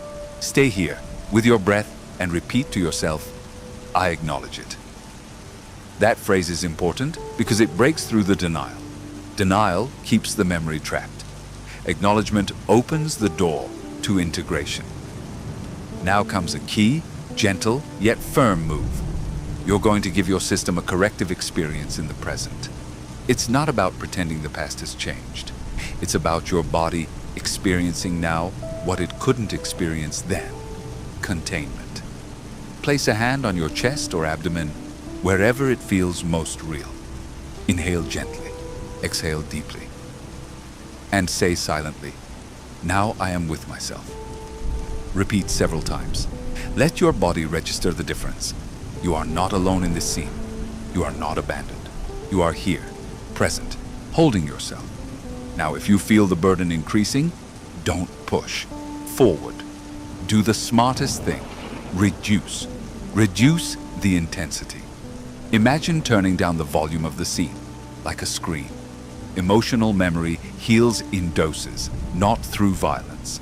A dose means you touch it a little and then return to safety. That back and forth is reprogramming. Do it like this. Look at the scene for a few seconds, exhale deeply, and return to the support. Feel your body in the bed or chair. Listen for a small sound. Then look at the scene again for a few seconds. Then return to the support. That movement teaches the nervous system something immense. I can remember without collapsing. And when the system learns that, memory loses its tyrannical power. Now, let's update the meaning. Not the fact itself, but the meaning. Because what hurts you wasn't always the fact, it was the conclusion. The conclusion is often, "I'm not enough. I don't matter. I don't deserve it. If I show up, I get hurt. If I rest, I lose." Receiving is dangerous. These conclusions remain, like invisible contracts. You're going to identify the main takeaway from that scene. Just one. The one that weighs on you the most. And when you find it, don't argue with it. Don't analyze it. Just look at it like an old sign hanging on a wall. That sign isn't you. It's a mental construct. Now you're going to replace the conclusion with a mature truth, not an inflated phrase, a simple, mature truth. For example, that was an experience, not a definition. Or, I lacked support, not courage. Or, I was human, not inadequate. Or, I didn't receive what I needed, but today I can give it to myself. Choose a mature truth that feels solid. Repeat that adult truth to the rhythm of your exhalation. And as you repeat it, notice if your body loosens up a little. Don't expect everything to disappear. Look for that little. That little is your brain learning a new way of doing things. Now comes the metaphysical part, which brings order without drama. Imagine that the emotional burden is dense, energy that got trapped in a part of your body. It's not cursed. It's not an enemy. It's energy that couldn't move. With each long exhalation, imagine that this energy softens and descends, as if melting. You don't expel it violently. You let it flow down, into the earth, into the support, as if your body were releasing weight. If it helps, imagine that the support beneath you absorbs that density and neutralizes it. The earth knows how to neutralize. Your body does too, if you give it time. Now you're going to close with an act of integration. You're going to take just one useful lesson from that memory. Only one, not 10. One. Perhaps the lesson is that you need boundaries. Perhaps that you need pauses. Perhaps that you need to speak to yourself fairly. Perhaps that you need to ask for help. Perhaps that you need to choose yourself. Choose one lesson. And now, choose a small gesture to honor that lesson tomorrow. Just one gesture. It could be pausing before you answer. It could be saying no to something that drains you. It could be calmly reviewing your numbers. It could be starting a new step in a project. It could be resting without guilt. The smallest, sustained effort changes more than the enormous thing abandoned. Now say to yourself, I keep the lesson and let go of the burden. Exhale deeply, repeat, and feel how your system understands the message. You don't cling to the pain to prove loyalty to the past. You keep what's useful to build the future. If you feel resistance to letting go, that's normal. There are parts of you that believe letting go is betraying what you've experienced. But letting go isn't a betrayal. Letting go liberates. Mature loyalty isn't about carrying wounds. Mature loyalty is about transforming them into wisdom. Now, an important part of your abundance journey.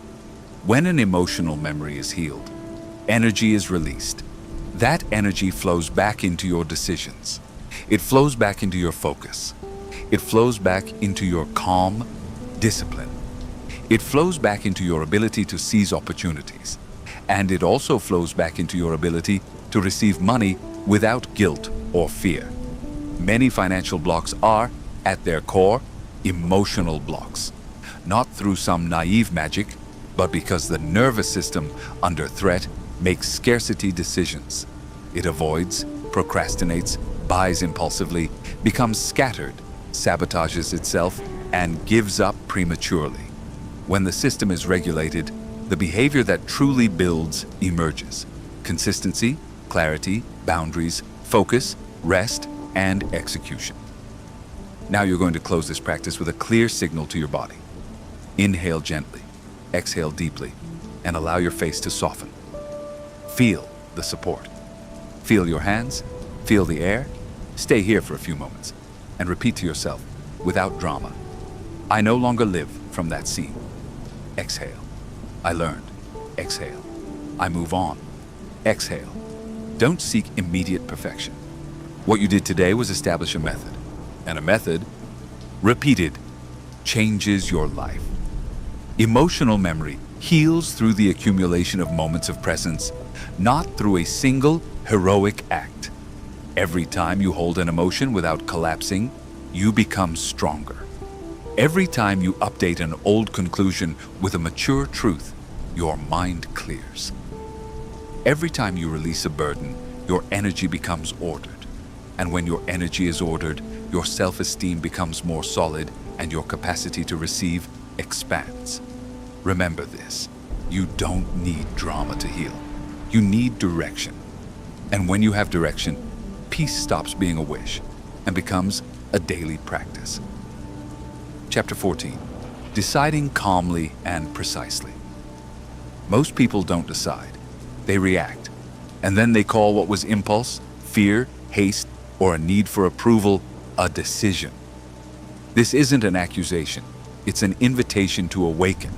Because when you react, your life becomes governed by forces you didn't choose.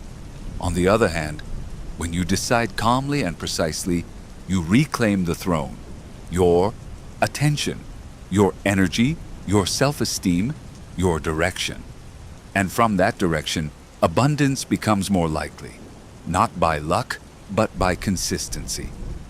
A decision isn't just a mental act. It's a movement of the nervous system. If your system is on high alert, you decide to escape. If your system is calm, you decide to build. That detail defines your destiny. What you do in a state of high alert is usually costly. Unnecessary arguments, impulsive purchases, promises you can't keep, sudden abandonments, yes, that turn into resentment. No, that turns into guilt. Opportunities you let slip by out of fear, or opportunities you seize out of desperation. What you do in a state of calm is usually profitable. Clarity, focus, boundaries, consistency. Therefore, making the right decision isn't a matter of intelligence. It's a matter of state. Precision is not perfection. Precision is seeing what truly matters. It's separating the essential from the incidental. It's detecting the real problem, not the superficial emotion. It's choosing the next right step, not the loudest one. Precision is inner order. If you want calm and precision, you need a method that works even when you're uncomfortable. A method that doesn't depend on being inspired. A method that pulls you out of impulse and puts you back in control. That's what you're going to build here. First, recognize something. Impulse often feels like urgency. I have to decide now. I have to answer now. I have to fix this now. Urgency isn't always real. Often, it's a habit of the nervous system. And urgency, when it's not real, is the enemy of accuracy. Urgency makes you choose quickly to relieve discomfort, not to choose well. It's the mental equivalent of scratching a wound. It relieves it for a second, then makes it worse. Calm, on the other hand, is not perpetual slowness. It is the space needed to see. Sometimes a quick decision can be accurate if the system is well regulated. Sometimes a slow decision can be bad if it is driven by fear. The key is not external speed. The key is internal stability. Now, there's another silent enemy of accuracy, your old identity.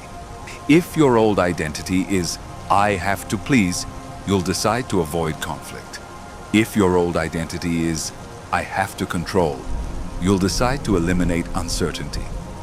If your old identity is, I don't deserve it, you'll decide to keep yourself small. If your old identity is, I lack something, you'll decide from a place of scarcity. That's why making good decisions is also an act of self-esteem. It's choosing from the version of yourself you want to cultivate. We're going to build the method. It's a 4-step internal method. These aren't steps to think more. They're steps to think better. And they're designed to calm your nervous system and increase your clarity. First step, reduce body volume. Second step, define the true objective. Third step, choose a decision criterion. Fourth step, take a minimum step without compromise. Let's start with the first one. Lower the volume of your body. This is done with breathing and posture. When you're about to make a decision, don't start with your mind. Start with your breath. Inhale gently through your nose. Exhale slowly through your mouth. Relax your jaw. Lower your shoulders. Relax your abdomen. With just one long exhalation, your system receives a message. There's no pursuit. Repeat several times. You don't need 15 minutes. You need a few seconds of regulation. It's the difference between impulsiveness and control. Now for the second step, defining the true objective. The anxious mind confuses objective with relief. I want this discomfort to go away is not a useful objective. It's a trap. A useful objective is formulated like this. What do I want to build with this decision? Building could be peace, clarity, respect, health, time, money, stability, a healthy relationship, a project, continuity. Choose one. If you choose 5, you get lost. A clear objective hones precision. Now for the third step, choosing a criterion. A criterion is a simple rule that guides your choices. Without criteria, the mind endlessly negotiates. With criteria, the mind becomes organized. Examples of criteria.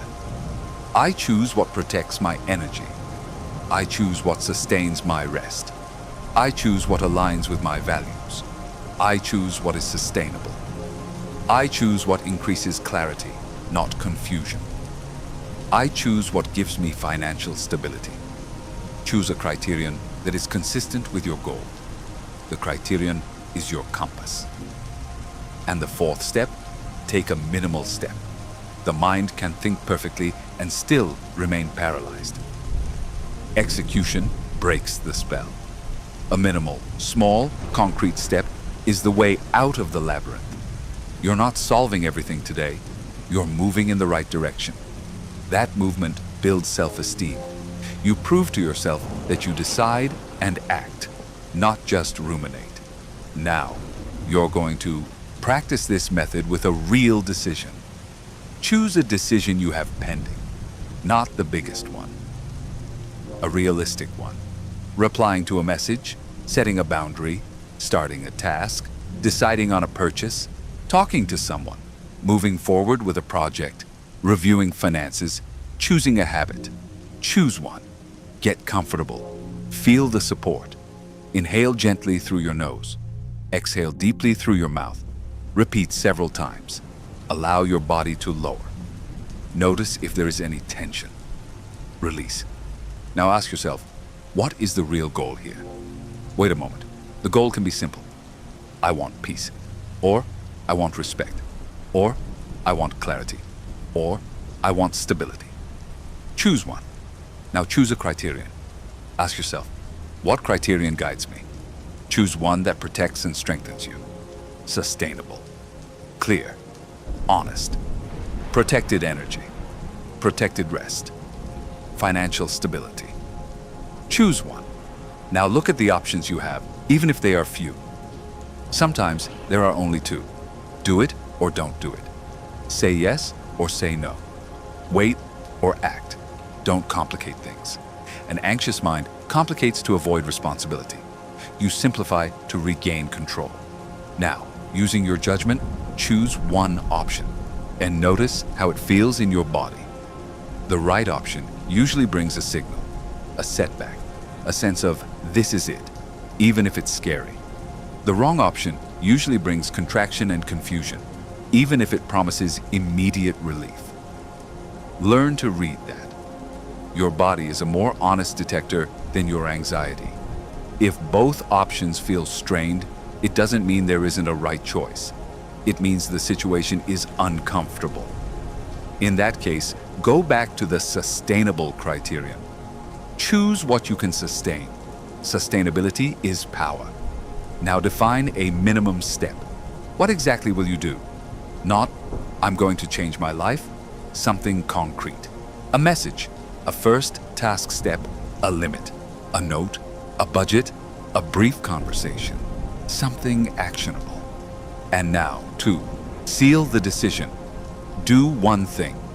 Commit to carrying it out in the next available block of time. Don't just make promises. Your system learns from actions. And when you accomplish even a small action, your self-esteem grows.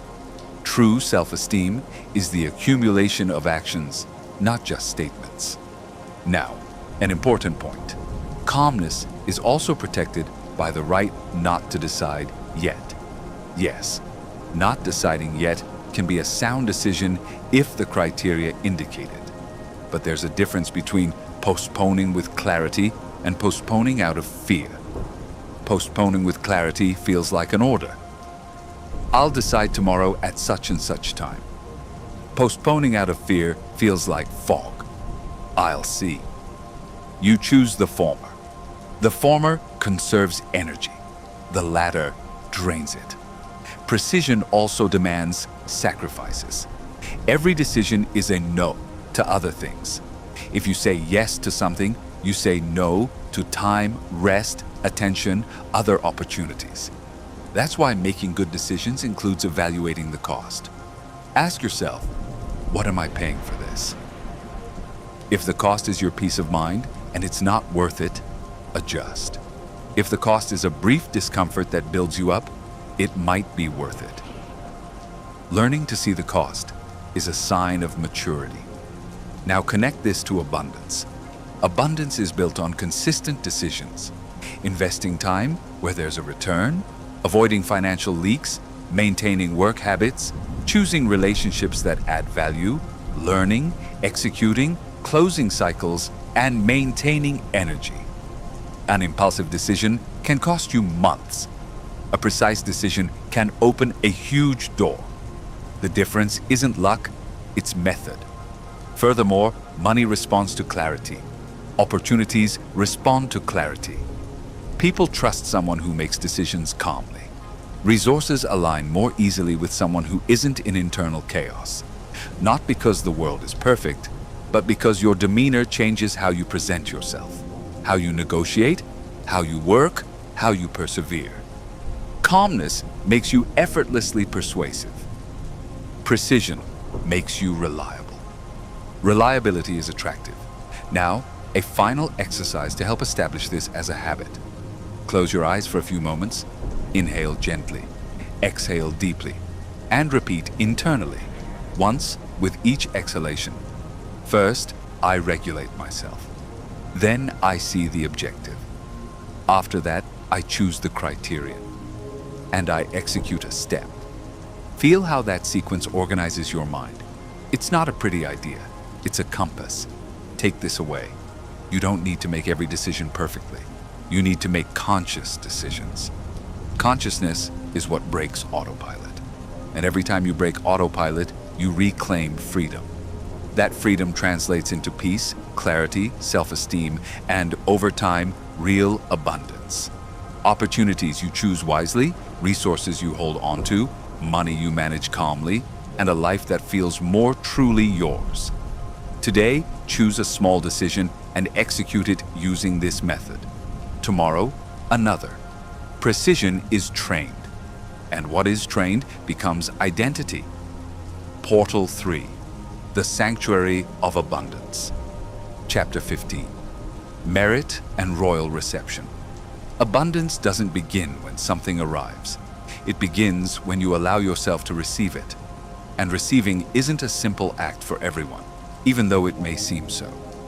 There are people who can work hard, maintain habits, even achieve results, but when life offers them an opportunity, they feel uncomfortable. They make excuses. They minimize themselves.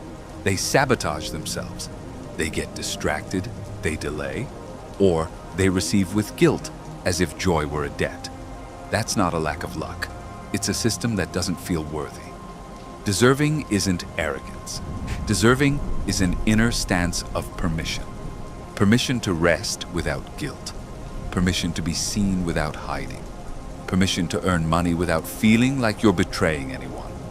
Permission to live well without apologizing. Permission to improve without feeling like you're abandoning your past. When there's no permission, life arrives and you close your hand. And then you say, it doesn't arrive. It does arrive, but it doesn't enter. Here's a truth that hurts and liberates. Many people don't reject abundance because they don't want it. They reject it because they associate it with danger. The danger of being envied, the danger of being judged, the danger of failing, the danger of losing, the danger of not being able to sustain it, the danger of being seen as selfish, the danger of becoming separated from their family or community, the danger of confirming that, if it's possible, then they were making the wrong choices before. This set of dangers becomes an alarm, and when there's an alarm, your nervous system doesn't respond. It protects itself. True reception isn't positive thinking, it's regulation. A regulated system can receive. A system on high alert interprets even good things as a threat. That's why some people get restless when good things happen to them. They don't know how to rest. They don't know how to enjoy. They anticipate loss. That anticipation isn't intuition, it's habit. Your body learns deserving through evidence, not empty words. Evidence means small experiences where you receive and don't punish yourself, where you accept something and don't return it out of shame, where you allow yourself to improve and don't destroy it out of loyalty to an old identity. Metaphysics would put it this way. If your energy field is contracted by fear, abundance bounces off. If your field is open with discernment and stability, abundance enters and stays. Psychology would say it this way. If your nervous system associates receiving with threat, you activate avoidance mechanisms. Neuroplasticity would say it this way. The most common response to receiving is to shut down, which is why it becomes automatic. In all these languages, the point is the same. You have to retrain yourself. And that retraining begins with deserving. Deserving doesn't mean I deserve it just for existing, as an excuse for inaction. True deserving means I have the right to live in alignment with my values, and I have the capacity to sustain what I receive. It's permission and responsibility, both. Now consider your relationship with receiving. Receiving can be money, but it can also be help, time, love, recognition, opportunities, rest, silence, learning, a gift, or kind treatment. What do you do when someone gives you something? Do you accept it calmly or reject it with discomfort? Do you say thank you and hold on to it? Or do you respond with a joke, a dismissive comment, or it wasn't necessary? That small gesture reveals your sense of deservingness. Also, pay attention to what you do when a real opportunity comes along. A real opportunity often comes with discomfort because it forces you to grow. If the opportunity scares you, it doesn't mean it's bad. It means it's pushing you to your limit. And your limit is exactly where you build your new life. Now we're going to work on this with a full practice session. This isn't theory. This is real reception training. Get comfortable. Feel the support. Inhale through your nose. Exhale deeply through your mouth. Repeat several times. Relax your jaw. Lower your shoulders. Release your abdomen. Your body needs to receive the signal of safety first. Without safety, there is no reception. Now bring to mind a situation where you find it difficult to receive. It could be money, praise, help, an opportunity, or rest. Choose one, not the biggest one, a manageable one. Notice what appears in your body when you imagine receiving that. Perhaps tension appears. Perhaps shame appears. Perhaps fear appears. Perhaps guilt appears. Don't judge it. Just name it. Shame, guilt, fear. Naming it breaks the hypnosis. Now take a long breath. As you exhale, repeat to yourself, I can receive safely. Don't say it to convince the world. Say it to give your system a new pathway. Repeat several times. Notice if the tension eases slightly. It doesn't need to disappear completely, just a little. That little is learning. Now ask yourself, what story have I learned about receiving? Wait, it might come up with, receiving is selfish. Receiving makes you vulnerable. Receiving makes you indebted. Receiving separates you. Receiving awakens envy. Receiving means I'll lose it later. When a story appears, don't argue. Look at it like an old poster and say to yourself, an old story.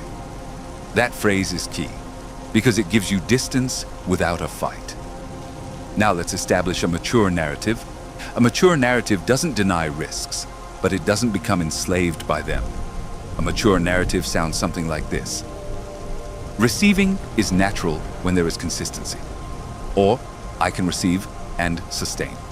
Or, I receive with discernment. Or, I receive and manage calmly. Choose a mature narrative. Just one. Repeat it with a long exhalation. Let your body listen. Let your abdomen relax a little as you say it. A tense abdomen rejects. A relaxed abdomen receives. This isn't poetry. It's a sign. Now comes a subtle yet powerful part. You're going to practice receiving in your body. Because many people say yes with their mouths, but their bodies say no. The body tenses. The chest closes. The throat tightens. Energy withdraws. True receiving is gentle expansion, not explosion, not tension. Inhale and feel the air gently open your chest. Exhale and allow your abdomen to soften. Repeat. As you do this, imagine life offering you something, and you simply open your hand, not grasping desperately, not rejecting with fear, just opening. Feel what it feels like to open up. Discomfort may arise. That's okay. Discomfort is the edge of your expansion. If you hold that discomfort with your breath, you are training your capacity to receive. Now, to move beyond the realm of the mystical, let's put this into practice. Deservingness is demonstrated through small actions. I'm going to give you 5 ways to practice deservingness in your daily life.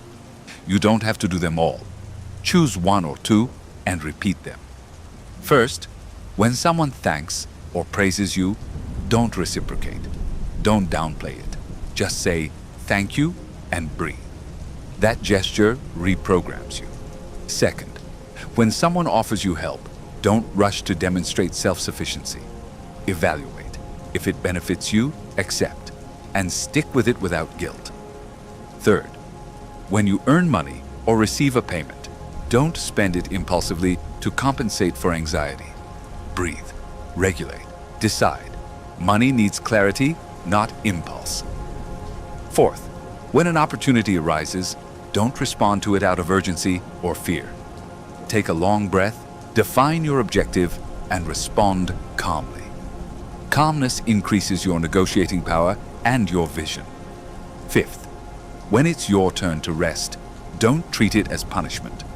Rest as a strategic act. Rest sustains your clarity. Your clarity sustains your ability to create resources. Now, there's a profound aspect of deserving that many people avoid: the permission to transcend your environment. This doesn't mean looking down on anyone. It means accepting that you can grow without asking permission. Sometimes, the biggest block to abundance isn't internal, it's relational. Fear of being different, fear of standing out, fear of betraying your origins. That fear keeps life small, and a small life feels safe, but it also feels sad.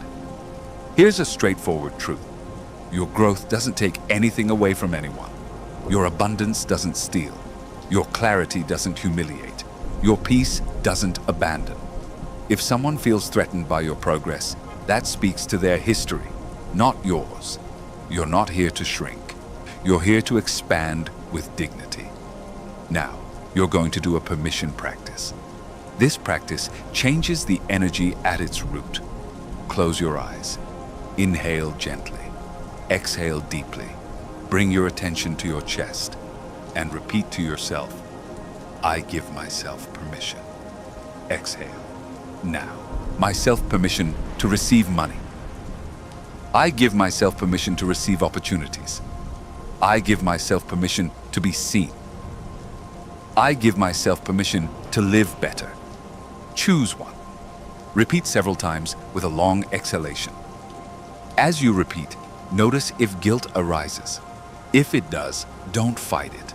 Hold on to it. Guilt is proof that you're stepping out of the old contract. You don't need guilt to disappear to move forward. You just need to disobey it. Now, create a phrase that connects deservingness and responsibility, because that gives you stability. Say to yourself, I receive and I hold. Exhale. I receive and I manage. Exhale. I receive and I am grateful. Exhale. Feel how these phrases are not fantasy. They are structure. Receiving without holding becomes chaos. Holding without receiving becomes exhaustion. Balance is abundance.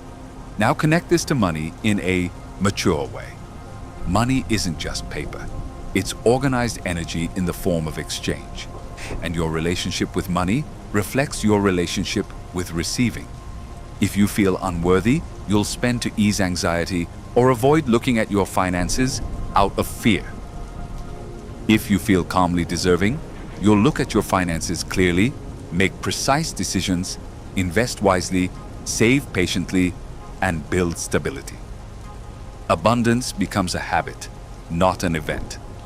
Now, to seal this training, you're going to choose one specific reception practice for tomorrow. Just one. Something simple. It could be accepting a compliment without downplaying it. It could be asking for help with something small. It could be calmly reviewing your numbers for a few minutes. It could be sending a message about an opportunity. It could be taking an hour's rest without guilt and then returning with clarity. Choose one and say to yourself, tomorrow I receive in a new way. Exhale. Remember this. Deservingness isn't a thought. It's a muscle. And like any muscle, it gets stronger with small repetitions. Every time you receive without guilt, your system is retrained. Every time you calmly hold what you've received, your identity changes. Every time your identity changes, your decisions change. And when your decisions change, life responds differently. Royal reception is the door. Merit is the key. Now you know where it is, and you can use it. Chapter 16. The void that attracts opportunities. The mind fears emptiness because it cannot control it. But emptiness is not absence. Emptiness is space, and space is the silent requirement for all true reception.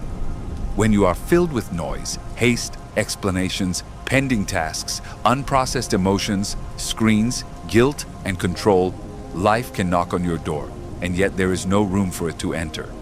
Not because life is unfair, but because your system is overloaded. Emptiness, properly understood, is a sanctuary. An inner space where your energy is ordered, your attention is unified, and your nervous system stops operating as if everything were urgent. From this state, something almost magical emerges. Opportunities you didn't see before, decisions that once confused you, ideas that were previously hidden, conversations you once avoided, resources you once wasted. It's not naive magic. It's readily available clarity. Observe the pattern. The best ideas arrive when you stop forcing them. The best decisions appear when you stop pushing. Moments of profound peace come when you stop negotiating with your mind. Emptiness is the point where the essential is revealed. That's why the modern world avoids it, because the essential makes the old identity uncomfortable. The essential forces you to see yourself. And seeing yourself forces you to choose. Abundance needs emptiness for two reasons. The first is psychological. A full mind doesn't perceive. It lives reacting. And perception is the basis of opportunity. An opportunity rarely shouts. It usually whispers. It requires keen attention. It requires sensitivity. A saturated mind doesn't hear whispers. The second reason is energetic. A contracted, tension-filled field pushes the new away. It doesn't do so out of malice, but out of protection. Your system interprets the new as risk because it takes you out of your comfort zone. Then, when an opportunity arises, excuses appear, delays, it's not the right time, the urge to get distracted, the fear of failure, the need to prove yourself first. That's not intuition, it's defense. Emptiness, on the other hand, reduces defense and increases receptivity. Receptivity is not passivity, it's availability. But there's an important point. The emptiness that attracts opportunities isn't the emptiness of abandonment. It's not inaction. It's not resignation. It's an emptiness created on purpose, clearing away noise, eliminating excess, simplifying inner silence. It's an emptiness filled with presence. Some people live lives filled with things for fear of feeling. They keep their calendars full, their minds full, their screens full, their conversations full. They don't want to be alone with their inner selves. And that fear comes at the cost of a life with no room for anything new. Because new things need space.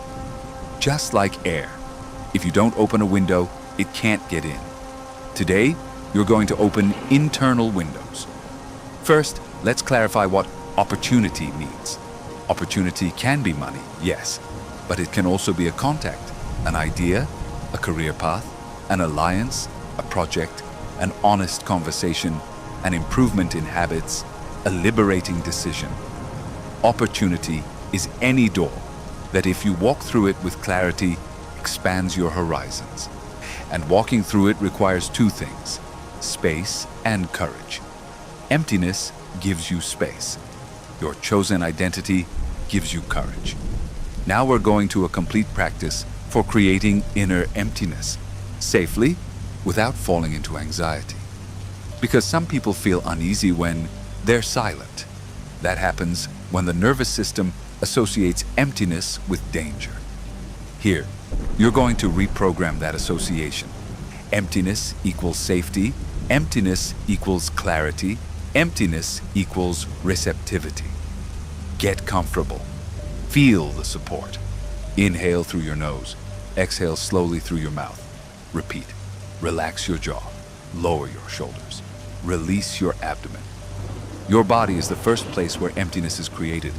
Emptiness of tension. Now, do a scan. Ask yourself, where am I full? Not full of food, but full of tension. Full of noise, full of pending tasks, full of accumulated emotions. The answer may appear as a sensation in your chest, your head, your abdomen. Locate it. Now, exhale deeply, as if you were emptying that space. Don't force it. Just suggest to your body that it can release. Repeat several times. Notice if a small space appears. Now let's empty the mind of excess without fighting it.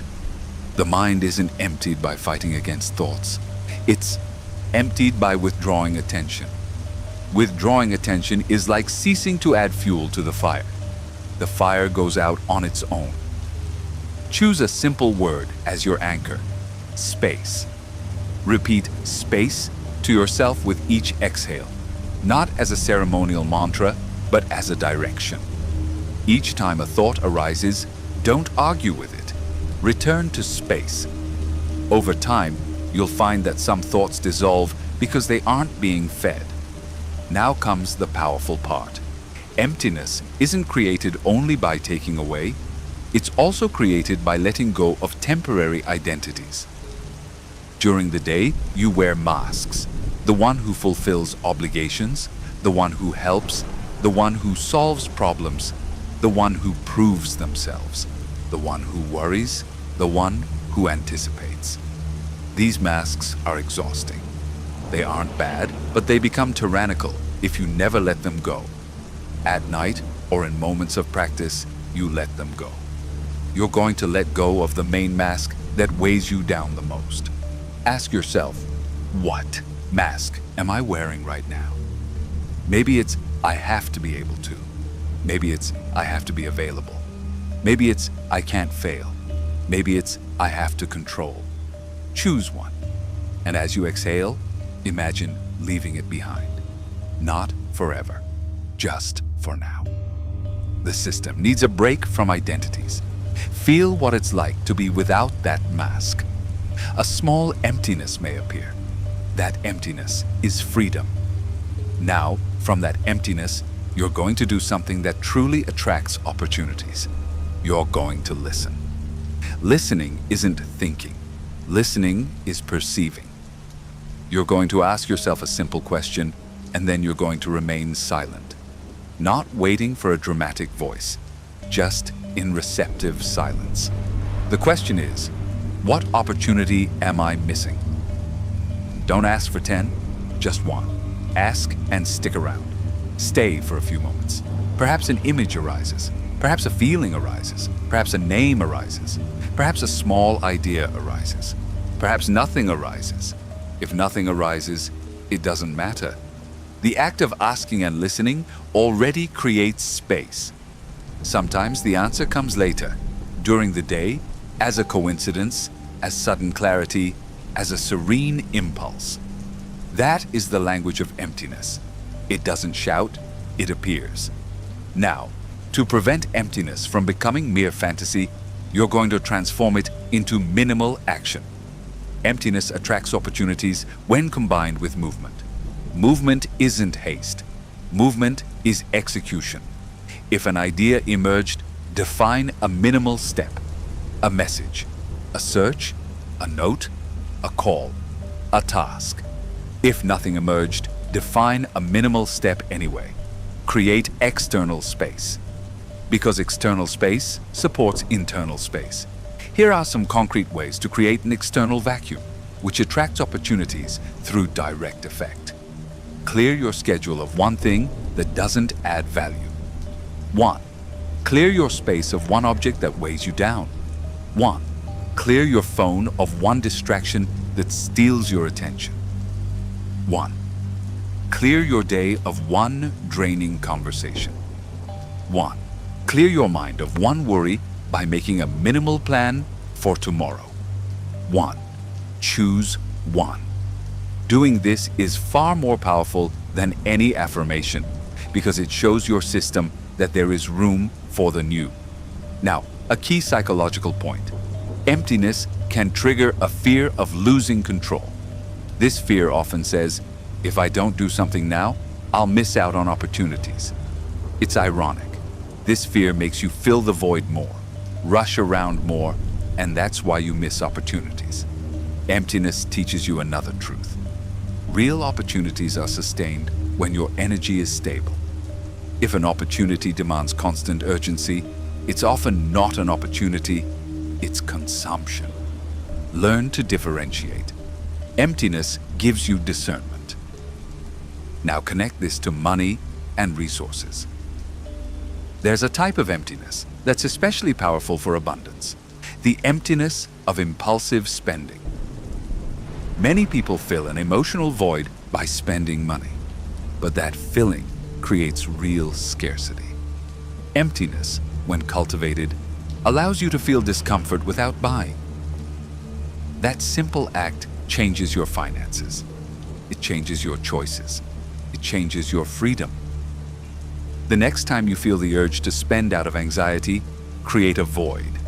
Pause, take a long breath, place your hand on your abdomen, and ask yourself, what am I trying to fill? Sometimes it's tiredness. Sometimes it's a need for approval. Sometimes it's stress. If you see it, it no longer controls you. Then you choose a regulating action. Regulation is cheaper and more powerful than the impulse. Now, emptiness also helps you attract opportunities because it enhances your social presence. A person filled with noise interrupts, exaggerates, defends themselves, tries to impress, and sells themselves from a place of lack. A person with inner emptiness listens, responds calmly, chooses precise words, and conveys confidence. Confidence attracts alliances. Alliances attract resources. Resources attract more resources. Not through manipulation, but through consistency. Emptiness is silent charisma. Now, to solidify this practice, you're going to create a small ritual of emptiness that you can repeat. Not daily, if you don't want to, but frequently. The ritual is simple. A short block of distractions. No screen, no noise. Just you, your breath, and a question. It can be in the morning, at night, or during a break in the day. In that block, you do 3 things. Regulate with a long exhalation, repeat space, ask a question, and listen. And when you finish, you execute a minimal step. That's all. Sustained simplicity becomes power. Close your eyes for a few moments. Inhale gently. Exhale deeply. Repeat internally. I make space. Exhale. I release excess. Exhale. I receive clarity. Exhale. Feel the support. Feel the emptiness as a safe place. And remember, the emptiness doesn't take anything away from you. It gives you everything back. It gives you back your attention. It gives you back your energy. It gives you back your discernment. It gives you back your capacity to receive.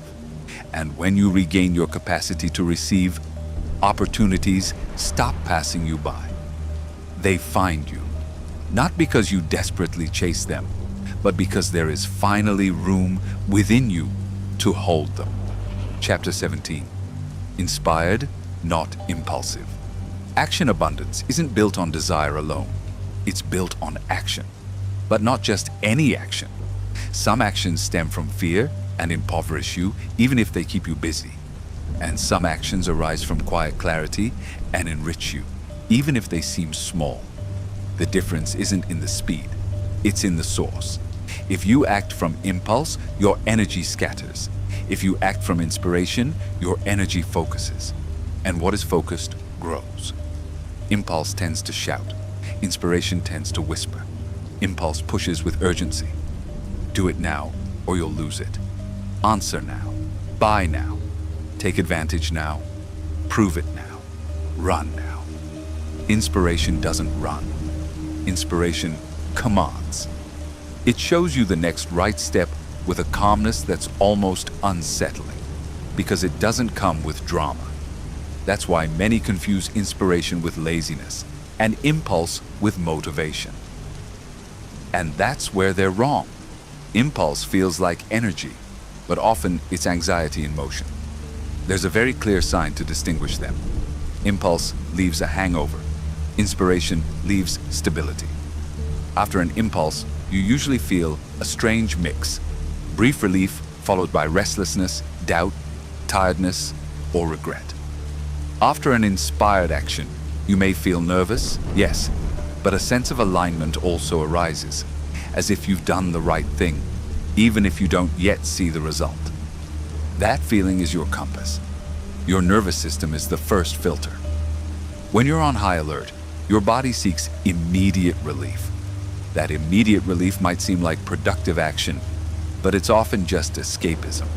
Checking things, moving aimlessly, opening 1,000 tabs, buying something, agreeing to a commitment you don't want, saying yes to avoid conflict, writing to someone out of anxiety, chasing an opportunity without thinking, spending money to fill a void.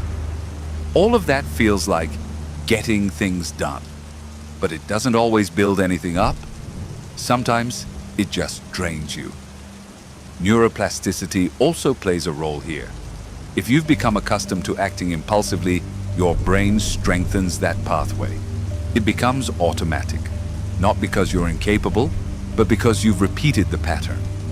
The pattern is rewritten in the same way it was established, with conscious repetition, with pauses, with a new decision-making circuit. And that new circuit is what transforms abundance into something sustainable, not a roller coaster ride. Inspiration, in metaphysical terms, is the alignment of your intention with your energy. In psychological terms, It's the integration of emotion and judgment. In biological terms, it's when your frontal cortex regains the space to choose, instead of being hijacked by the urgency of the threat system. It's the same phenomenon described in different languages. Your center takes over again.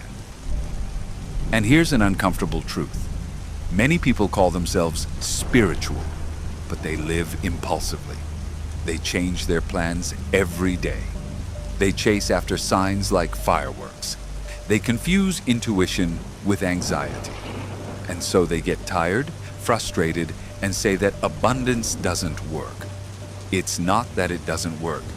It's that an impulsive system can't sustain what it receives. It might attract something, yes, in bursts, but it doesn't stabilize it. Real abundance demands continuity, and continuity comes from inspired actions, not impulses. Inspired action isn't always comfortable. Sometimes it demands discipline. Sometimes it demands saying no. Sometimes it demands patience.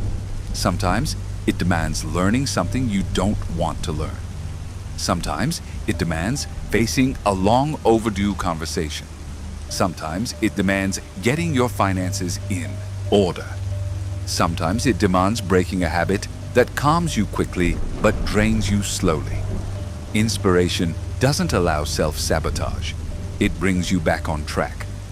Impulse, on the other hand, often has two favorite disguises: opportunity and urgency. It makes you believe that everything is now. It makes you believe that if you don't act now, you lose. And for fear of losing, you choose poorly. That's the trick. Abundance isn't lost by acting slowly.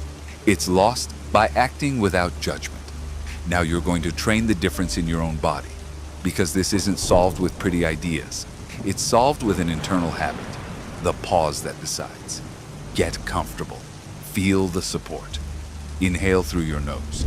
Exhale deeply through your mouth. Repeat several times, as if you were turning down the volume in an inner room. Relax your jaw. Lower your shoulders. Release your abdomen. Allow your body to receive a message. There is no chase. When the body believes this, the mind stops racing. Now bring to mind a recent decision you made impulsively. Not the most serious one. One you can look back on without berating yourself. Perhaps a purchase, a message, a reply, a promise, a long distraction, a yes that later came back to haunt you, a no that came out of fear. Observe that scene. Notice what was in your body before you acted. Was there a sense of urgency, tension, a need for relief, emotional hunger? Name it with one word. Just one. Then exhale deeply. Now, without drama, imagine the same scene, but with one difference: a pause. Before acting, see yourself exhaling deeply once. Not an endless meditation, just one exhalation. That exhalation creates a space. In that space, a question arises. The question is what separates impulse from inspiration. You're going to use three questions. Three questions that feel simple, but change your destiny when you repeat them. First question: does this expand me or contract me? Expansion doesn't mean euphoria. Expansion means that even if you're nervous, you feel more internal spaciousness. Contraction means that you close up, you tighten, you shrink, you speed up. Second question: is this immediate relief or real building? Immediate relief provides temporary relief and pays off later. Real building may cause discomfort now, but reward later. Third question: would I calmly hold this up tomorrow? If you could calmly hold this up tomorrow, it is more likely to be inspired. If you would feel embarrassed, tired, or regretful tomorrow, it was impulsive. Do them silently, not as a test, as a filter, and observe what changes in your perception. Sometimes, just with these questions, the impulse weakens, because the impulse hates pause. The impulse feeds on autopilot. Now you're going to practice with a real decision you have today. Something concrete, an expense, an opportunity, an important message, a task you've been putting off, a conversation, a business move, a time-related choice. Choose one. Inhale gently. Exhale deeply. Ask the first question, does this expand me or contract me? Feel the body, not the story, the body. Ask the second question, immediate relief or real construction? Be honest. Honesty here is abundance. Try the third one. Would I be able to hold it calmly tomorrow? Wait a second. Sometimes the answer comes as a calm yes. Sometimes it comes as clear discomfort. That's information. Now choose the next minimal step. Not the whole plan. The step. The next clean move. It might be writing a sentence and not sending it yet. It might be checking an issue before buying. It might be making a quick call. It might be opening a document and typing a line. It might be canceling a draining commitment. It might be pausing an impulse purchase and waiting. Inspiration loves sustained minimalism. Impulse loves messy maximism. Now comes a crucial point. Inspired action doesn't mean waiting for endless signs. It means moving from a place of clarity. If you remain paralyzed, waiting for inspiration, sometimes that too is impulse in disguise, an impulse to avoid risk. Authentic inspiration is usually accompanied by a decision. I'm doing this even though I have no guarantee, not out of desperation, but out of consistency. Abundance requires that kind of measured courage, not the theatrical courage that promises but doesn't deliver. The measured courage that takes one step today, another tomorrow, and another the day after. Life responds to those who show up with consistency. Now, let's talk about money in detail. Impulsive spending with money often takes two paths: spending to alleviate anxiety or fear paralysis. Spending to alleviate anxiety feels like I deserve it, when it's really anxiety-seeking numbness. Fear paralysis feels like I'm being prudent, when it's really scarcity freezing your action. Both are extremes of the same cycle. Lack of regulation. Inspired action with money feels different. First, you regulate. Then, you look at the numbers. Then, you decide wisely. Then, you stick with it. For example, before spending, you take a long breath and ask yourself, is this relief or building? If it's relief, you look for another way to regulate yourself. If it's building, you decide how much, when, and how without rushing. That simple sequence prevents you from losing money. And those losses, accumulated, are the reason why so many people work hard and see so little. There's also momentum in opportunities.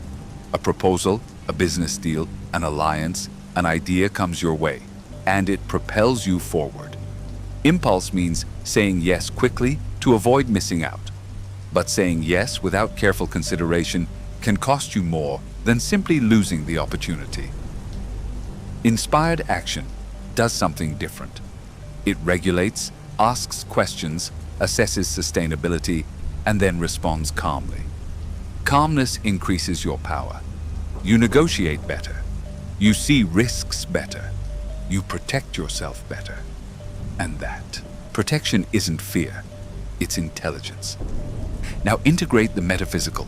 Your energy field becomes magnetic when it ceases to be reactive.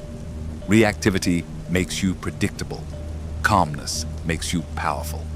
When you are calm, your presence changes. Your gaze changes. Your voice changes. The way you listen changes. And people, without being able to explain it, trust you more. That trust opens doors. Real doors. Relationships, alliances, recommendations, job opportunities, business opportunities. Abundance moves through human networks. Your internal state affects those networks. To complete this training, you'll establish a brief ritual that you'll use whenever you feel an urge. It doesn't matter if it's an urge to buy something, to respond, to decide, to justify yourself, or to prove yourself. The ritual is as follows: a long exhalation, hand on your abdomen, 3 questions, 1 small step. Do it now so your body registers it. Inhale, exhale deeply, hand on your abdomen. Ask, expands or contracts? Exhale. Relief or building? Exhale. Would I calmly hold this tomorrow? Exhale. Choose a minimal step, and as you choose it, repeat to yourself, I move with clarity. Feel the change. Perhaps the rush slows down. Perhaps a simpler idea emerges. Perhaps a no appears that sets you free. Perhaps a yes appears that feels clean. That's what you're looking for. Inner cleansing. And now, a realistic, not exaggerated promise. If you repeat this habit, your life begins to fall into place. Not because the world becomes easy, but because you become precise. And precision makes you profitable, not just in terms of money, but also in terms of energy, time, peace, focus, and relationships. You stop wasting your life on impulses. You begin to invest your life in inspired actions. And when you invest, abundance ceases to be a stroke of luck. It becomes a consequence, because abundance doesn't reward those who run the fastest. It rewards those who persevere. And perseverance begins with something that's always available: a long exhalation, a pause, a choice, and a clean step forward. Chapter 18. Money as a symbol and energy. Money isn't just money. It's a symbol. It's a mirror. It's a visible form of something invisible. Your relationship with value, with time, with deserving, with security, with trust, and with receiving. That's why it can evoke such calm or such anxiety. That's why it can become a tool or a prison. And that's why, when your inner life changes, your relationship with money changes, without the need for superstition. Many believe money comes when you think right. Others believe it comes when you work yourself to exhaustion. Both extremes tend to fail for the same reason. They ignore the state of the system. If your nervous system is constantly on high alert, your mind operates from a place of scarcity, even if you have resources. If your energy is scattered, your money is scattered. If your self-esteem is conditional, money becomes another judge. And if your attention is unfocused, your money slips away. Leaks of impulses, leaks of quick decisions, leaks of pleasing others, leaks of avoiding looking. True abundance isn't measured solely by how much comes in. It's measured by how much you can sustain without losing yourself. It's measured by the peace with which you manage. It's measured by the clarity with which you choose. It's measured by the inner freedom to receive without guilt and to give without emptying yourself. Money, in the end, is a channel. It amplifies what's already there. If there's chaos inside, money amplifies chaos. If there's order inside, money amplifies order. If there's fear inside, money amplifies fear. If there's trust and structure inside, money amplifies expansion. That's why the most valuable thing isn't immediately having more. The most valuable thing is becoming someone capable of holding more. Capable of holding more responsibility without anxiety. Capable of holding more opportunities without sabotaging yourself. Capable of holding more money without spending it impulsively or hiding it out of fear. Capable of holding more well-being without feeling you have to pay with guilt. That capacity is inner wealth, and inner wealth often opens the door to external wealth because it changes your behavior, your approach, your priorities, your discipline, and your boundaries. There's a very common lie. When I have money, I'll be at peace. The truth is usually the opposite. When you're at peace, you'll make decisions that bring you closer to money and stability. Not because peace is magic, but because peace makes you precise, and precision makes you profitable. Profitable in time, energy, attention, relationships, and opportunities. A peaceful mind isn't swayed by anxiety. It isn't easily distracted. It doesn't crumble at the first obstacle. It doesn't buy peace with spending. It doesn't avoid looking at numbers out of fear.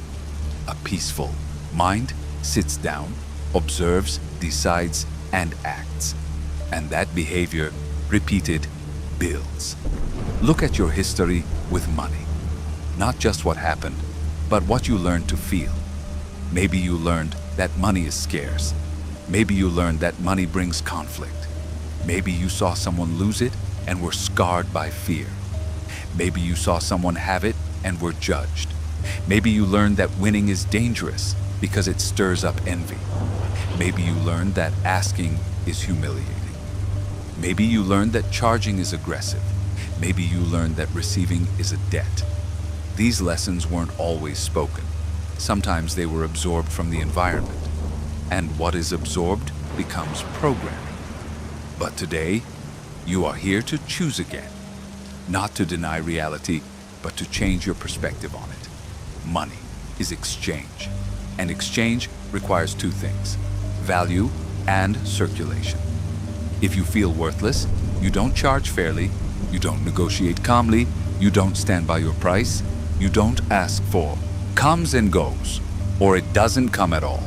You don't invest wisely, you don't save patiently, you don't spend consciously. Then money becomes a storm. It comes and goes, or it doesn't come at all, or it comes and upsets you. Your task is simple yet profound: to transform money into an instrument of inner order, an instrument that responds to your clarity, not your anxiety, an instrument that amplifies your stability, not your fear, an instrument that becomes an extension of your self-esteem, not a substitute for it. And here's a crucial distinction. Money as energy doesn't mean money as fantasy. It means money as a state of being. When someone says, "I can't," what often exists is a state of contraction, a closed mind, a tense body, scattered attention, and an active old identity. In that state, creativity stifles and decisions become poor. When someone says, "I can," what often exists is expansion, deeper breathing, a clearer vision, calmness for planning, and courage for execution. In that state, ideas, partnerships, solutions, and opportunities emerge. Energy doesn't replace work, but it changes the quality of work and the capacity to sustain it. Therefore, before discussing strategies, you enter the correct state. First, you regulate. Then, you observe. Then, you decide. Then, you sustain. That order is practical abundance. Now you're going to do a complete exercise in financial regulation and clarity, even without having figures in front of you. This exercise trains your relationship with receiving and managing money calmly. Get comfortable. Feel the support. Inhale through your nose. Exhale deeply through your mouth. Repeat several times. Relax your jaw. Lower your shoulders. Release your abdomen. Allow your body to receive a clear signal. There is no pursuit. Money is not a predator. It is a symbol. And you are greater than a symbol. Bring your attention to your lower abdomen and feel that place as your foundation. When your foundation is firm, your decisions become clearer. Now imagine a word within yourself: stability. Not as a wish, but as a direction. With each long exhalation, repeat stability internally. Let your body become accustomed to that frequency. Now bring to mind a simple scenario. You receive a sum of money, or you receive an opportunity that could turn into money. Observe your body's reaction. Does joy arise? Does tension arise? Does fear arise? Does urgency arise? Does guilt arise? Name it with a word and exhale again. Naming reduces hypnosis. Now say to yourself, "I can receive calmly." Exhale. "I can hold with clarity." Exhale. "I can decide with precision." Exhale. These phrases aren't trying to convince anyone. They train your system so that receiving doesn't trigger an alarm. Now notice an important pattern. When money comes in, many people fall into one of two extremes. The first extreme is haste. They spend quickly, divide quickly, become disorganized. Quickly, as if the money were burning a hole in their pocket. The second extreme is inaction. They don't look, don't decide, don't move, don't invest, as if the money were dangerous. Both extremes are reactions. Here you practice a third way. Serene management. Calm management begins with a pause. Before you move money, you breathe. Before you spend, you breathe. Before you accept an opportunity, you breathe. That pause prevents your financial life from becoming a reflection of an over-alert nervous system. The pause restores your sense of control. Now imagine 3 invisible containers in front of you. One is care, another is growth, another is enjoyment. You don't need to see them perfectly. Just feel the intention. Care means security, paying for the essentials, avoiding chaos. Growth means expansion, learning, improving skills, investing in what multiplies. Enjoyment means life, remembering that money is also a means of circulation for well-being, without guilt and without excess. When your mind learns to allocate with intention, money stops being a whip and becomes an ally. And now listen to this firmly. If money controls you, it's because it symbolizes your worth. But your worth isn't in money. Your worth is in your capacity to create, to sustain, to learn, to regulate yourself, to choose, to build. Money is a result of that, not a substitute. When this takes hold, something loosens in your chest. And when your chest loosens, you receive better, because it no longer feels like judgment. Now let's talk about deserving, the invisible core of your emotional economy. Many people say they want money, but they feel guilty when they receive it. This guilt often stems from an old agreement. If I have it, someone else doesn't. If I earn money, I become a bad person. If I do well, I'll get divorced. These agreements sabotage you from the bottom up. They sabotage you with small decisions, lowering prices, not asking for a raise, not getting paid on time, overspending, not saving, not investing, procrastinating, abandoning projects when they start to bear fruit. Here you break the contract with a simple truth. My well-being is not a crime. Repeat to yourself, my well-being is not a crime. Exhale. My growth takes nothing away from anyone. Exhale. I receive and hold. Exhale. Now, from this calm place, ask yourself a question that will truly change your financial life. What is the main drain on my energy and money? There's usually just one main drain. Impulsive purchases, procrastination, lack of focus, saying yes to draining things, avoiding conversations, fear of getting paid, lack of record keeping, disordered habits, dependence on approval. Just one. Ask the question and wait. Don't force a perfect answer. Sometimes it comes as a feeling. Sometimes it comes as a truth you already knew, but were avoiding. When you recognize it, don't punish yourself. Punishment breeds scarcity. Choose a small adjustment. An ideal adjustment you can sustain. A small adjustment is more powerful than a huge promise, because a small adjustment creates evidence, and evidence creates identity. Now, let's illustrate this small adjustment with an image. Imagine you're plugging a leak. Just one. The leak was small, but constant. By plugging it, your life regains resources without any magic. That's practical abundance, ceasing to lose what you already have. And now, a key point many forget. Money also reflects your relationship with time. If you live late, rushed, and scattered, your money becomes rushed and scattered.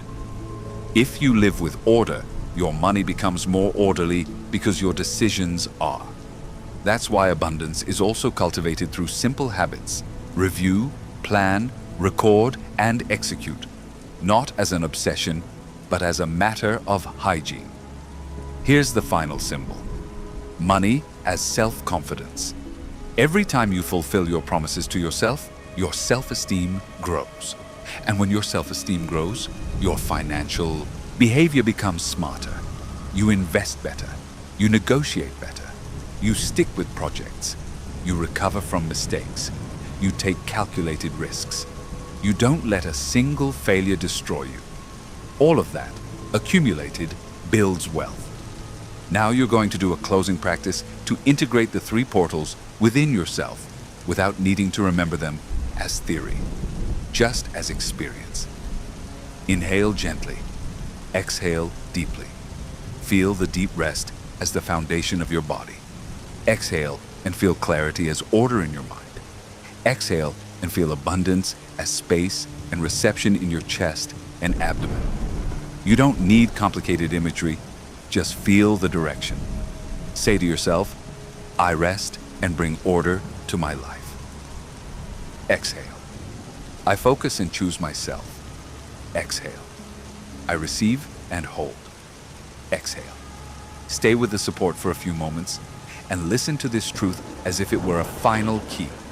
Abundance doesn't belong to you when it arrives. It belongs to you when you calmly hold it. And calmly holding it isn't something that appears by chance. It's the result of your self-regulation, your attention, your self-esteem, and your decision to stop living on autopilot. When you finish listening, don't look for a dramatic sign. Look for a clean step. A step that plugs a leak. A step that creates space. A step that restores your focus. A step that makes you feel worthy inside. That step, repeated, is the real magic. The magic of becoming someone who can receive without fear and hold without anxiety. And if you ever doubt, return to the simplest things. A long exhalation, present body, a throne of awareness, minimal decision. That brings you back to the sanctuary. And from the sanctuary, life isn't forced. It's ordered. And when it's ordered, what was difficult becomes possible. What was scarce becomes manageable. And what seemed distant begins to approach with a naturalness that only appears when there is finally space within you. Before we say goodbye, I want to remind you that the first link to explore this topic in much greater depth is in the description. Don't just settle for knowing a little more. Invest in yourself, follow your curiosity, and discover everything you're capable of achieving. See you soon.